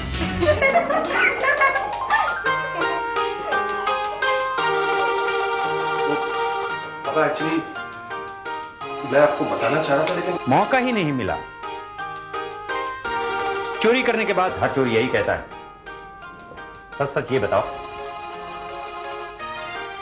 ये छिप छिप कर मिलने का सिलसिला कब से चालू है? हाँ पापा, वो ये सब तेरी हरकत है ना, तेरे को तो मैं छोड़ूंगा नहीं। पेट में कुछ बात नहीं लगती तेरी? हाँ नहीं संजय भैया, मैंने कुछ नहीं कहा। हाँ वो तो शक्ल से दिख रहा है। संजय, अगर तुम्हें अपनी सफाई में कुछ नहीं कहना है तो अदालत अपना फैसला सुनाना चाहती है। दूसरों को हथकड़ी पहनाने वाले संजय को हथकड़ी पहना दी जाए। क्यों कल्याणी, सही कहा ना मैंने? सुप्रीम कोर्ट का फैसला गलत कैसे हो सकता है? मैं भी चाहती हूँ कि इस संजय को हथकड़ियां पहना दी जाए। I object your honour. अदालत ने अभी तक संजय के जुर्म का खुलासा नहीं किया। अदालत को इस बात की पूरी सूचना मिली है कि किसी कारण संजय अपने काम में दिलचस्पी नहीं ले रहा है। क्या अदालत ये कारण सबको बता सकता है? नहीं, समाज पर पड़ने वाले प्रभाव के कारण यह बात बताई नहीं जा सकती। लेकिन अदालत ने फैसला किया है कि अपनी पसंद की लड़की के साथ जल्द से जल्द संजय की शादी करा दी जाए। लेकिन पापा मैं क्या लगा रखा है? हाँ, क्या तुम किसी अपनी पसंद की लड़की से शादी करना चाहते हो? जी बाबा। और है वो लड़की? पापा आप सब जानते हैं इसे, श्वेता की फ्रेंड है ममता। अदालत को यह जानकर खुशी होगी कि हम भी ममता नाम की हथकड़ी संजय को पहनाना चाहते थे। अदालत संजय की मां कल्याणी को हुक्म देती है कि जल्द से जल्द संजय और ममता का रिश्ता तय कर लिया जाए।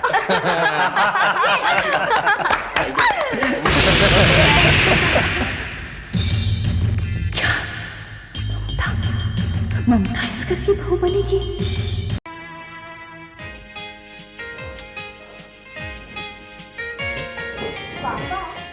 आप मुझे ममता के घर क्यों ले जाना चाहते हैं? पहले ही मैं उसका चेहरा देख देख कर इतना बोर हो चुकी हूँ। दीदी, पहली बार हम तुम्हारी सहेली के यहाँ जा रहे हैं, क्या तुम हमारे साथ नहीं आओगी? पर आप लोग सब जिस काम के लिए उधर जा रहे हैं, उस काम के लिए मैं वहां नहीं जाना चाहती। मतलब? आप सब लोग उस बोर को हमेशा हमेशा के लिए इस घर में लाना चाहते हैं। तुम तो ऐसे कह रही हो जैसे हमेशा हमेशा इस घर में रहने वाली हो। एक बार मेरी बात हो जाए ना पक्की, फिर तुम्हारे विदाई का प्लान भी बना लेते हैं। माँ देखो, ये पुलिस वाला मुझे फिर छेड़ रहा है। गलत तो नहीं कह रहा है वो। मैं तैयार हो गई हूँ। Very good. Hi hi. चले? चलो। हाँ चलो चलो। चल एक मिनट, विजय कहाँ है? अपने कमरे में होगा, मैं बुला कर लाता हूँ। हाँ। चलो गाड़ी में बैठते हैं। मिस्टर श्रीवास्तव, वो ऑस्ट्रेलिया वाले माल का क्या हुआ? यहाँ से ठीक 2 बजे माल हम कार्गो के लिए भेज देंगे सर। नहीं, मेरी बात सुनिए। उस माल को कार्गो ना भेजकर पहले शिवरी वाले गोडाउन में भेजिए। शिवरी वाले गोडाउन में? लेकिन ऐसा तो कभी नहीं हुआ सर। हमेशा माल यहाँ से सीधा कार्गो जाता है और यही बड़े साहब का। मिस्टर श्रीवास्तव, ये बड़े साहब की नहीं, मेरी डील है। मेरी बात को ध्यान से सुनिए और जैसा मैं कह रहा हूँ वैसा ही करिए। समझ में आया आपको? ठीक है सर। ये डील मेरी है, जैसा मैं चाहूंगा वैसा ही होगा। Okay sir. ये बेटा किस पर नाराज हो रहे हो? पापा देखिए ना, माल 11 बजे तक निकलना था, अभी तक निकला नहीं है। ओह समझा, ये तुम्हारी पहली डील है ना, इसलिए तुम परेशान हो रहे हो। जी पापा। देखो बेटा, ये डील, ये ओवरसीज, ये बिजनेस, सब कुछ भूल जाओ। तुम्हें याद है ना, आज हमें ममता के घर जाना है, उसे अपने घर की बहू बनानी है। चलो तैयार हो जाओ, चलो चलो जल्दी करो। अरे क्या सोच रहे हो? पापा मैं सोच रहा था कि आप सभी बड़े लोग तो वहां पे जा ही रहे हैं, मेरा वहां पे जाना जरूरी है क्या? वैसे भी ये मेरी पहली ओवरसीज डील है, खड़ी खड़ी फोन आ रहे हैं सारे इंतजाम करने। अगर मैं वहां ना जाकर ऑफिस चला जाता तो। I am proud of you my son, proud of you. जीवन की नदी को दो नाव में बैठकर कभी पार नहीं कर सकते। तुम एक नाव में बैठकर चलते हो, ये बात मुझे अच्छी लगी। तुम्हारा ऑफिस जाना जरूरी है, तुम जाओ, हम चलते हैं। All the best. Thank you बाबा।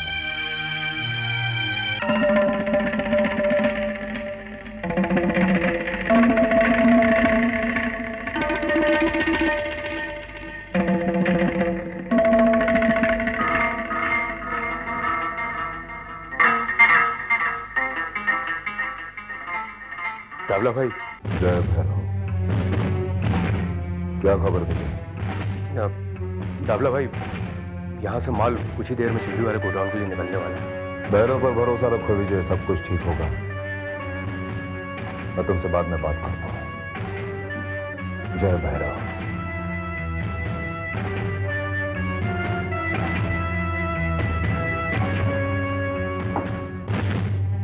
हाँ तो शिरके, मैंने तुम्हें अपना सारा प्लान समझा दिया है। तो मुझे ये बताओ कि तुम ये सब कैसे और कब करोगे?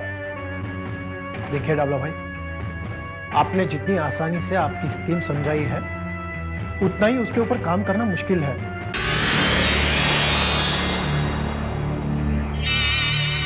शिरके, ये दुनिया कितनी बड़ी है, लेकिन इस दुनिया में कोई भी काम आसान नहीं होता। इंसान में उतनी हिम्मत होनी चाहिए कि वो अपने काम को खुद ब खुद आसान कर दे। नहीं है मुझ में उतनी हिम्मत। मेरे आगे भी तो मेरे माँ बाप बैठे हुए हैं। एक बार मैं आपका माल क्लियर कर भी दूंगा तो मेरे आगे वाला ऑफिसर उसे पकड़ सकता है। डावला साहब, आपका माल तो पकड़ा जाएगा, साथ में मेरी नौकरी भी चली जाएगी। ऊपर से 5-10 साल के लिए अंदर हो जाऊंगा, वो अलग से।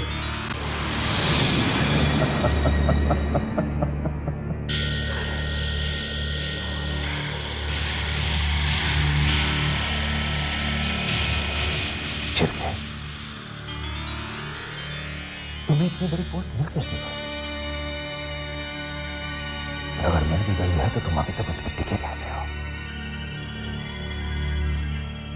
हैरानी की बात है।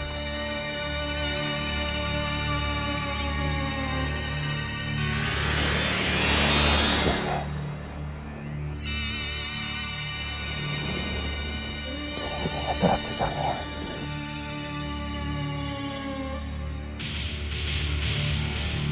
जोखिम उठाना सीखो। जोखिम सीखे। लेकिन मेरे आगे वाले ऑफिसर्स, तुम्हारे जितने बड़े ऑफिसर्स हैं सबको नजर मारेंगे। बराबर की कमीशन दूंगा मैं आपको, फिक्र मत करो। चल गया। मैंने तुम्हें अपने साथ मिलाने के लिए हाथ आगे बढ़ाया है, ये बहुत सोच समझता है।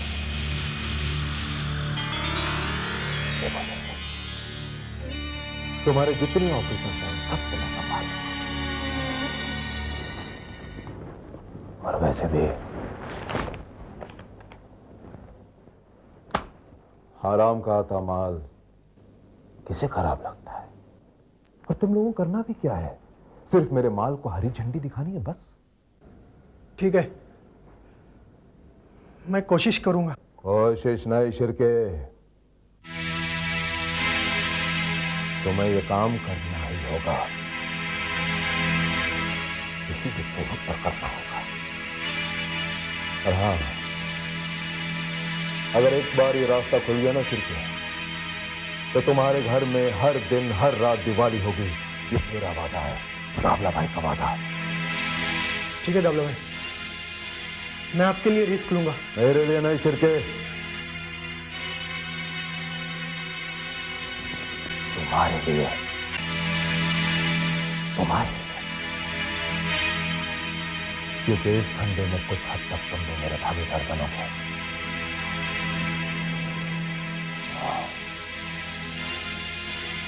एक बार इधर आके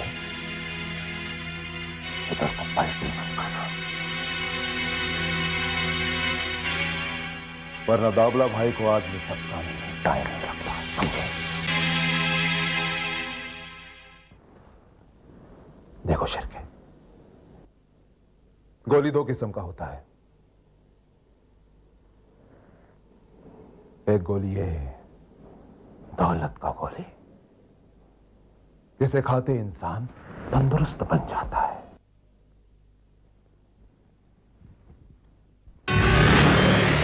दूसरा ये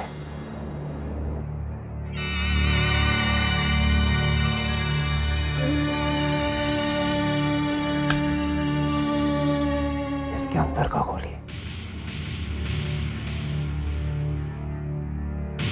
जिसे खाते इंसान जय भैरव। अब ये तुम्हारे ऊपर है शिरके कि तुम्हें क्या पसंद है।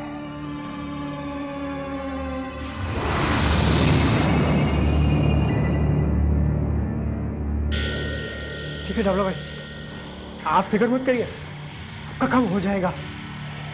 जय भैरव।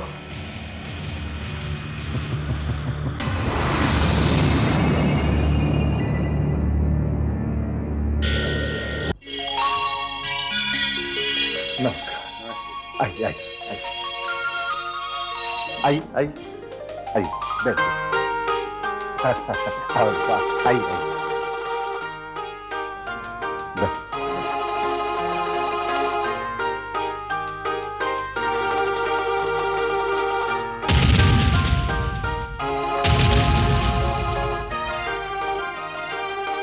ये ममता की माँ है किशोरी। ममता बेटी। जी अभी आई।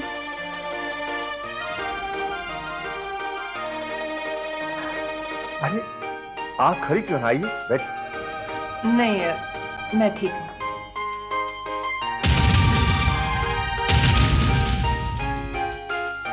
शुक्रिया, बैठिए ना आप। दरअसल ये घर बहुत छोटा है।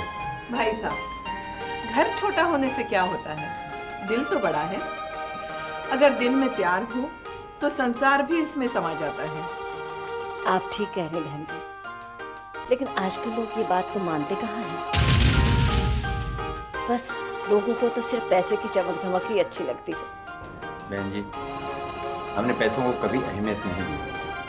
पैसा तो कोई भी कैसे भी कमा लेता है, लेकिन नेकी और शराफत। बात तो आपकी बहुत सही है,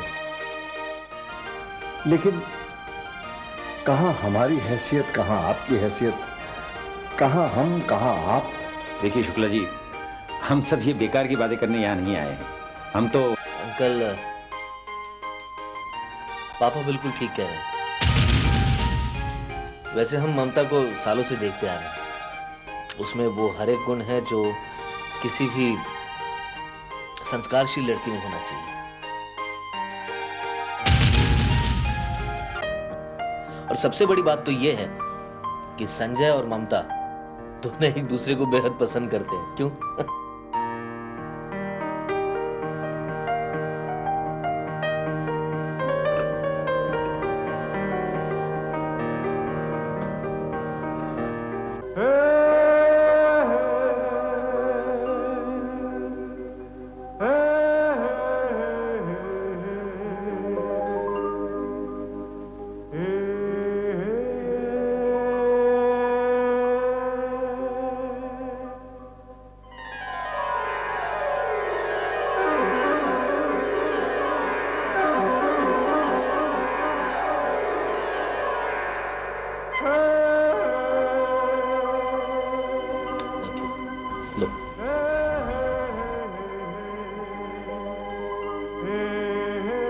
हमें आपकी किसी बात से कोई इनकार नहीं है, लेकिन बहन जी एक बात का संकोच होता है कि इस छोटे से घर में पली बड़ी हमारी बेटी आपके इतने बड़े घर में एडजस्ट कर पाएगी।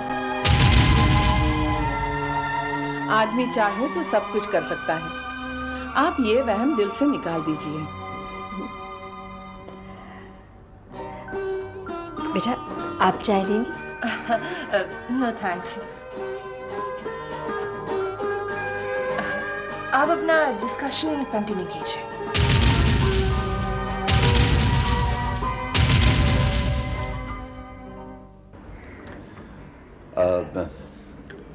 शुक्ला जी, हम हमारे बेटे संजय के लिए आपकी बेटी ममता का रिश्ता मांगने आए।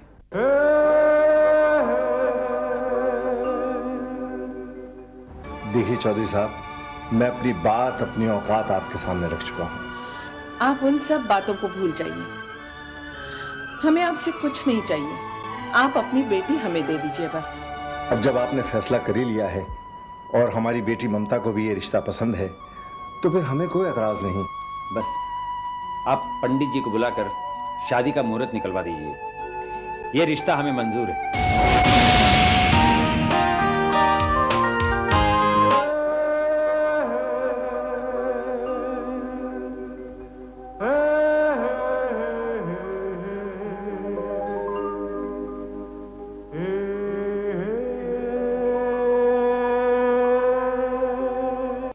नहीं, मुझे ये रिश्ता मंजूर नहीं है। अरे कमाल है तुम लोगों की। तुम लोगों को अपनी हैसियत का जरा भी ख्याल नहीं है। कहाँ वो लोग और कहाँ हम। कल्पना, तुम इंसान को दौलत की कसौटी पर परखती हो और हम लोग उसकी इंसानियत, शराफत और चाल चलन से परखते हैं। बस करो आगे। ये जो तुम इंसानियत के नाम पर, शराफत के नाम पर जो लोगों को लेक्चर देते हो ना, उसे बस करो। इस घर में छोटी बहू लाने से पहले कम से कम तुम्हें ये तो सोचना चाहिए था कि इस घर की बड़ी बहू कहाँ की है, उसका ताल्लुकात कहाँ से है, वो कौन से स्टेटस से बिलोंग करती है। कल्पना, फिर से तुम अपना स्टेटस, अपना खानदान और अपने अमीर बाप का हवाला देने लगी हो। पर तुम ये भूल चुकी हो कि अब वो घर तुम्हारा नहीं है। मेरे साथ तुम यहाँ रहती हो, ये तुम्हारा घर है, भूलना नहीं तुम। यहाँ रहने से मेरा जो माँ बाप के साथ रिश्ता है वो तो खत्म नहीं होता ना। अरे तुमको तो फख्र होना चाहिए था, तुम ऐसे ससुर के दामाद हो। कल्पना, तुम्हारे यहाँ मेरा रिश्ता हुआ, मेरा नसीब। संजय का रिश्ता शुक्ला जी की हुआ, उसका नसीब। मम्मी पापा को रिश्ता पसंद है, जिसकी शादी हो रही है उसे रिश्ता पसंद है। तुम्हें क्यों एतराज है? तुम क्यों प्रॉब्लम क्रिएट कर रही हो? अरे प्रॉब्लम मैं नहीं क्रिएट कर रही हूँ, प्रॉब्लम तुम लोग क्रिएट कर रहे हो मेरे लिए। अरे जिस सोसाइटी में मैं मूव करती हूँ वहां पर जब ये पता चलेगा तो मेरी कितनी इंसल्ट होगी। मेरी देवरानी इस फैमिली से बिलोंग करती है, उसका स्टेटस क्या है? मैं इतने बड़े रईस राकेश नाथ इनामदार की बेटी, वो मामूली से अकाउंटेंट। कल्पना, अपनी जुबान को लगाम दो। उन लोगों की बेइज्जती करने का तुम्हें कोई हक नहीं पहुंचता। तो आप लोगों को भी कोई हक नहीं है मेरी फीलिंग्स को इंसल्ट करने का, हर्ट करने का। तुम ये शादी नहीं होने देगी। हम लोग वही शादी करेंगे, तुम शादी में नहीं आए, बस। अच्छा तो है, अब मुझसे रही मैं भी देखूंगी शादी कैसे होती है।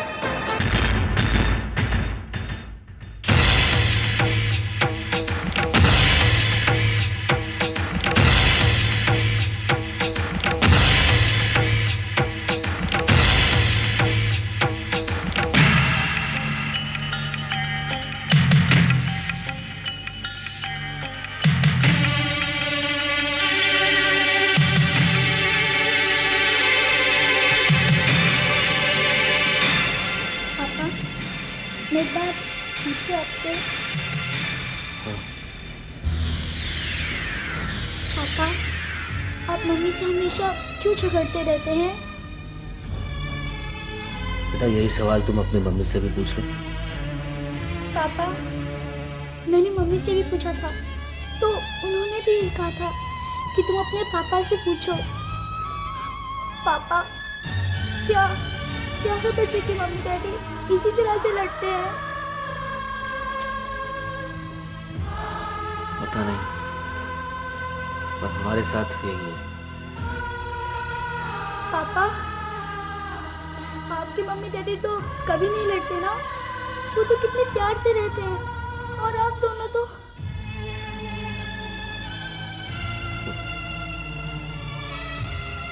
बेटा, तुम्हारे सवाल बहुत छोटे छोटे हैं, उनके जवाब बहुत बड़े हैं। तुम्हें दे नहीं पाऊंगा, और दे पाऊं तो तुम समझ नहीं पाओगे। अपने आप वक्त आने पर तुम्हें उनके जवाब मिल जाएंगे। पर पापा, मम्मी से झगड़ा करने के बाद जब आप परेशान होते हैं ना, मुझे बहुत बुरा लगता है पापा। मैं समझता हूँ तुम बहुत परेशान होती होगी, पढ़ाई में मन नहीं लगता ना? मुझे भी अच्छा नहीं लगता, तो क्या करें? कुछ बातों पर हालात से समझौता करना ही पड़ता है।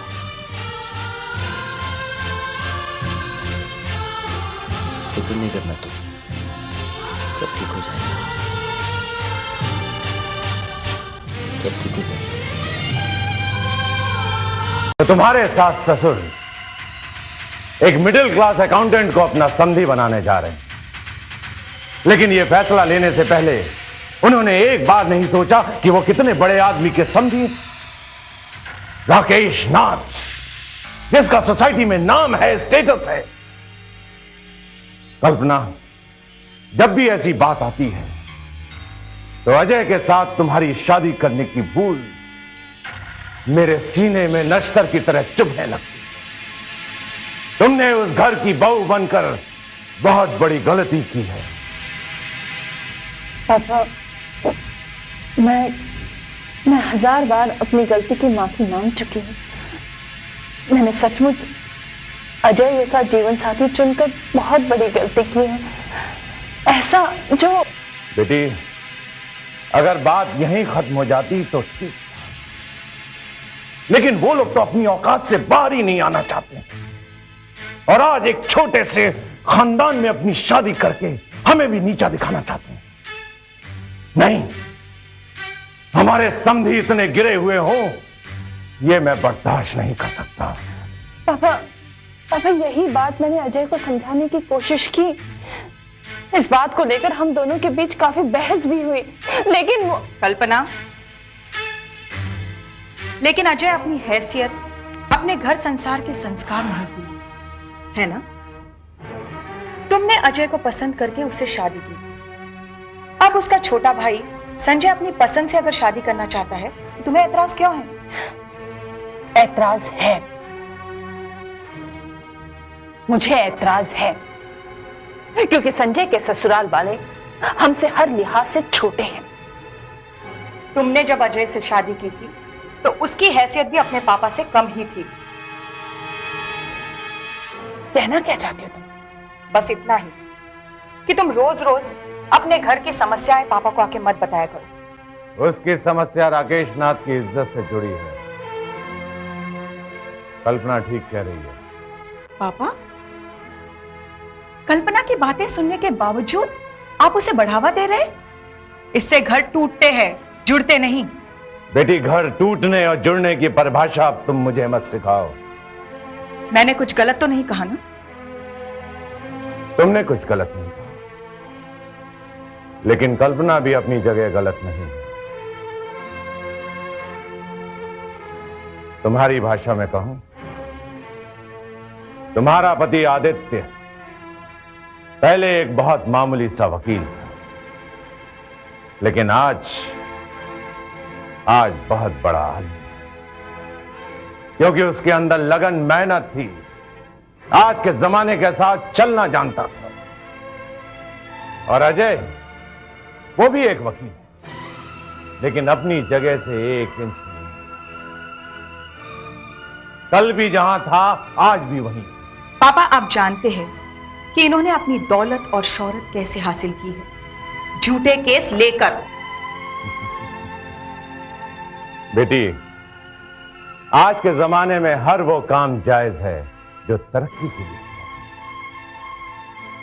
और अजय की ऐसी सोच नहीं, और उसके मां बाप, वो तो और भी गिरे गुजरे।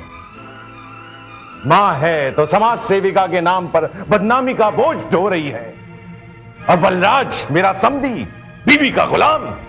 इसका मतलब यह है कि कल्पना के ससुराल के हर आदमी की आपके नजर में... मेरे नजर में कोई इज्जत नहीं है उनकी। और अब एक अकाउंटेंट के साथ रिश्ता करके तो वो हमारी और भी बेइज्जती करने जा रहे हैं, और मैं ऐसा हरगिज नहीं हूं। संजय के सास ससुर का नाम क्या है? शशिकांत शुक्ला, कहाँ काम करते हैं? सक्सेना ग्रुप ऑफ कंपनीज में अकाउंटेंट है। लो भाई लो, मुबारक हो, मुबारक हो। मुंह मीठा कीजिए भाई। और लो। मैं तो पूरा बॉक्स लूंगा। आपने अपनी बेटी का रिश्ता तय कर दिया। बहुत अच्छी खबर सुनाई शुक्ला जी आपने। लड़की को अच्छा घर और बार मिल जाए, इससे ज्यादा क्या चाहिए माँ बाप को? बिल्कुल सही कह रहे हो तुम। मेरी बेटी को घर वर दोनों ही अच्छे मिले। मैं भाग्यवान न सही, मेरी बेटी तो भाग्यशाली है। डॉक्टर साहब जल्दी से उसके हाथ पीले करवा दीजिए। रमेश जी, सोच तो मैं भी रहा हूँ, लेकिन क्या शुक्ला जी, कोई अड़चन है? हाँ जी, अड़चन है। क्या? जो एक अमीर खानदान के साथ इत्तेफाक से रिश्ता तय हो जाने के बाद एक बेटी के गरीब बाप को होती है, वही अड़चन है। शुक्ला जी पहले मत बुझाइए, खुलकर बताइए तो सही। हो सकता है हम लोग शायद आपकी कुछ मदद कर सकें। हाँ शुक्ला जी बताइए।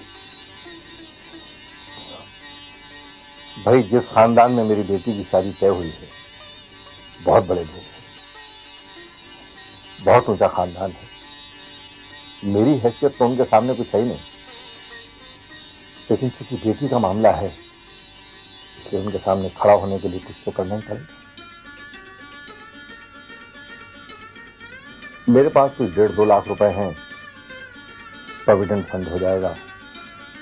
बीवी के कुछ जेवरात हैं, कुल मिला के 2.5-3 लाख रुपए हो जाए। शुक्ला जी आप फिक्र करना छोड़ दीजिए, आपकी बेटी के घर का फर्नीचर मैं अपने भाई के यहाँ से भिजवा दूंगा। पैसे की अदायगी आप अपनी सहूलियत के मुताबिक करिए। हाँ, मेरे ससुर जी ज्वेलर है, आप जितनी ज्वेलरी चाहेंगे उतने मैं बनवा के दूंगा। आप चिंता क्यों करते हो शुक्ला जी? और 1-1.5 लाख की मदद मैं कर दूंगा। आप लोग इस तरह मुझे मॉरल सपोर्ट दे रहे हैं, उसके लिए मैं बहुत बहुत धन्यवाद करता हूँ आपका। और अपने सक्सेना साहब को तो आप जानते ही हैं, लेकिन इंसान है, वो भी कुछ मदद कर सकते हैं। राकेश नाथ बोल रहा हूँ। हाँ जी।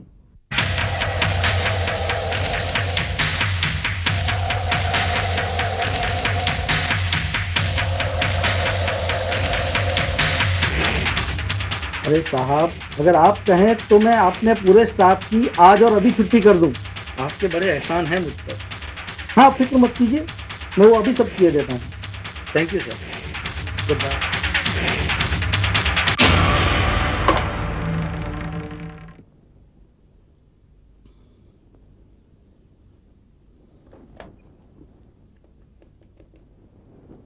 शुक्ला जी। जी। जरा केबिन में आइएगा प्लीज। जी मैं अभी हाजिर हुआ। सक्सेना साहब ने केबिन में बुलाया। हाँ शुक्ला जी, लगे पैसे की भी बात कर लीजिए। वो भी कर दूंगा सर, उनका भी मुंह मीठा करवा लीजिए। ये भी अच्छा आइडिया है। सर मैं अंदर आ सकता हूँ? आइए।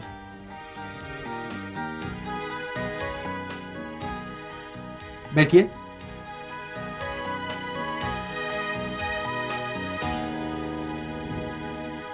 देखिए शुक्ला जी, आप हमारी कंपनी के बहुत पुराने अकाउंटेंट हैं, मेहनती, ईमानदार। पिछले 15 सालों में आपने हमें कभी शिकायत का मौका नहीं दिया। सर आपने भी तो मुझे इज्जत दी, मुझे एनकरेज किया है। हाँ, आपने जो कंपनी के लिए किया है उसके बदले में हम तो कुछ नहीं कर पाए। आप जैसा लॉयल एम्प्लॉय बहुत कम लोगों को मिलता है, लेकिन आपकी इन सभी खूबियों के बावजूद आपके बारे में पिछले कई दिनों से एक निर्णय हमें लेना था, और निर्णय ये है कि आपको आज और अभी से नौकरी से बर्खास्त किया जाता है।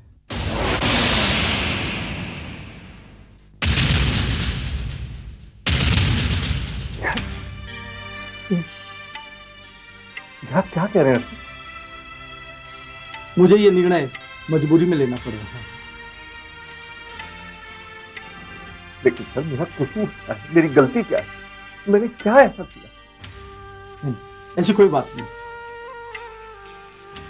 आप कल से यहाँ नौकरी पर नहीं आएंगे, बस।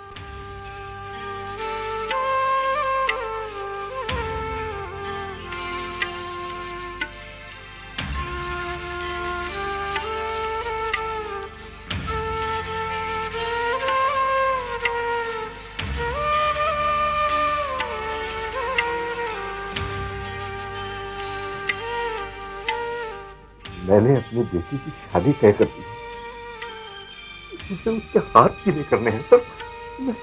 मैं ऐसे में मैं कैसे? देखिए शुक्ला जी, ये सब आपकी पर्सनल प्रॉब्लम्स हैं, इससे हमारा कोई लेना देना नहीं। और आपके हमारे यहाँ काम करने से हमारे लिए प्रॉब्लम क्रिएट हो सकती है। प्लीज। लेकिन सर ये मैं कैसे? देखिए, मैं इस बारे में आपकी कोई फरियाद नहीं सुनना चाहता। आप कल चीफ अकाउंटेंट से अपना हिसाब कर लीजिएगा, आप जा सकते हैं। जैसे आपकी मर्जी सर, जैसे आपकी मर्जी।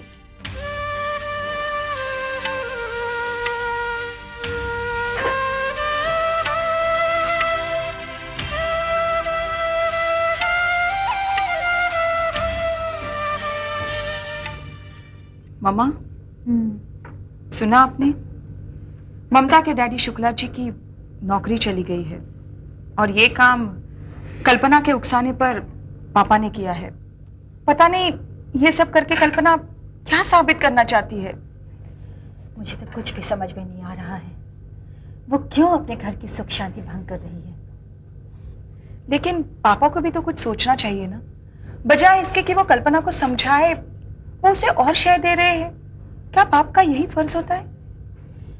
वो तो शुरू से ही नहीं चाहते थे कि कल्पना की शादी वहां पर हो, और अब तो जब से कल्याणी जी की सदन के बारे में अखबारों ने अनाप शनाप छापा है ना, तुम्हारे पापा और बौखलाए हुए हैं। लेकिन मामा, क्या एक समझदार आदमी का एटीट्यूड ऐसे होता है? आखिर वो लोग तो उनके समधी है ना। अब उन लोगों पर मुसीबत आई है तो पापा को कम से कम एक बार उन्हें धीरज बंधाना चाहिए। वो तो उन्होंने किया नहीं, उल्टे ही और अनर्थ कर डाला है ना। तुम तो जानती हो तुम्हारे पापा बेहद जिद्दी हैं। एक बार जो बात उनके दिल में घर कर जाए तो बस। लेकिन मामा, ऐसे फॉल्स ईगो का क्या काम? कम से कम उन्हें एक बार तो ठंडे दिलो दिमाग से सोचना चाहिए ना कि वो क्या कर रहे हैं और इसका असर किसकी जिंदगी पर कैसे होने वाला है। मैं तुम्हारी बात का इशारा समझ रही हूँ बेटा। कई बार मैंने कल्पना को समझाने की कोशिश भी की, लेकिन वो समझे तब ना। लेकिन मामा, हमें इसका कोई ना कोई हल तो निकालना ही होगा ना, वरना कल्पना की जिंदगी, उसका घर संसार उजड़ जाएगा। अर्पिता,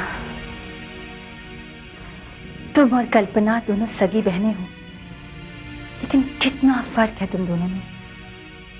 एक तुम हो जो चाहती हो कि अपने पति सिर्फ ईमानदारी के रास्ते पर चले, लेकिन आदित्य झूठ के सहारे अमीर से और अमीर बनना चाहता है।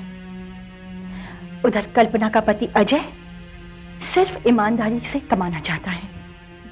हाँ मामा, बुनियादी फर्क ये लकीरें तकदीर ने हम दोनों बहनों के हाथों में खींच ही दी। लेकिन मम्मा, अब ममता के पिताजी शुक्ला जी का क्या होगा? क्या करेंगे वो? भगवान ही जाने। मेरी तो कुछ समझ में नहीं आ रहा किशोर। जिस फर्म में मैंने इतने सालों से ईमानदारी से मेहनत, ईमानदारी से काम किया, उसके मालिक ने एक झटके में मुझे नौकरी से निकाल दिया, जबकि किसी के साथ कोई झगड़ा नहीं, गिला शिकवा नहीं, कभी किसी से झगड़ा हुआ ही नहीं मेरा फर्म में। फिर भी मुझे तो जी डर लग रहा है। ममता की शादी हमने पक्की कर दी।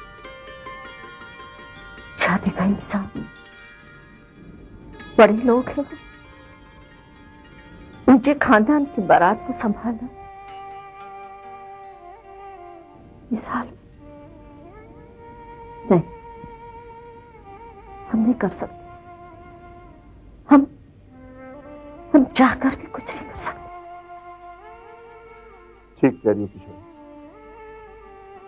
अगर हम अपनी जमा पूंजी, ग्रेजुएटी फंड तुम्हारे जेवर भी बेच दें,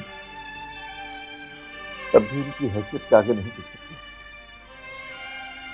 अब मैं नौकरी पे नहीं हूं, इसलिए मेरे दोस्त भी मेरी मदद क्यों करें?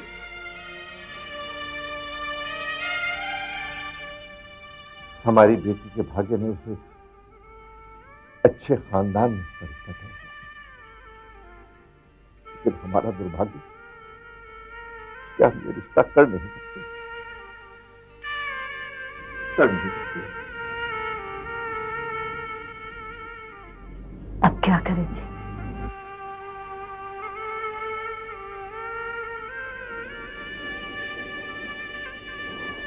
अब हमें ये रिश्ता तोड़ना होगा।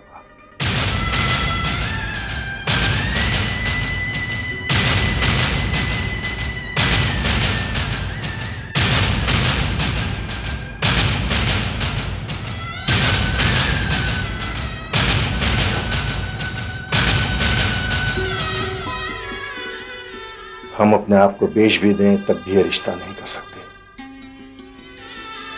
हमें अपने सीने पर पत्थर रखना होगा किशोरी, अपनी बिटिया की खुशियों को गला घोट देना होगा। मैं जाऊंगा बलराज चौधरी के पास, मैं कहूंगा उससे कि उनकी हैसियत के सामने हम कुछ भी नहीं है, इसलिए रिश्ता नहीं हो सकता, नहीं हो सकता, नहीं हो सकता।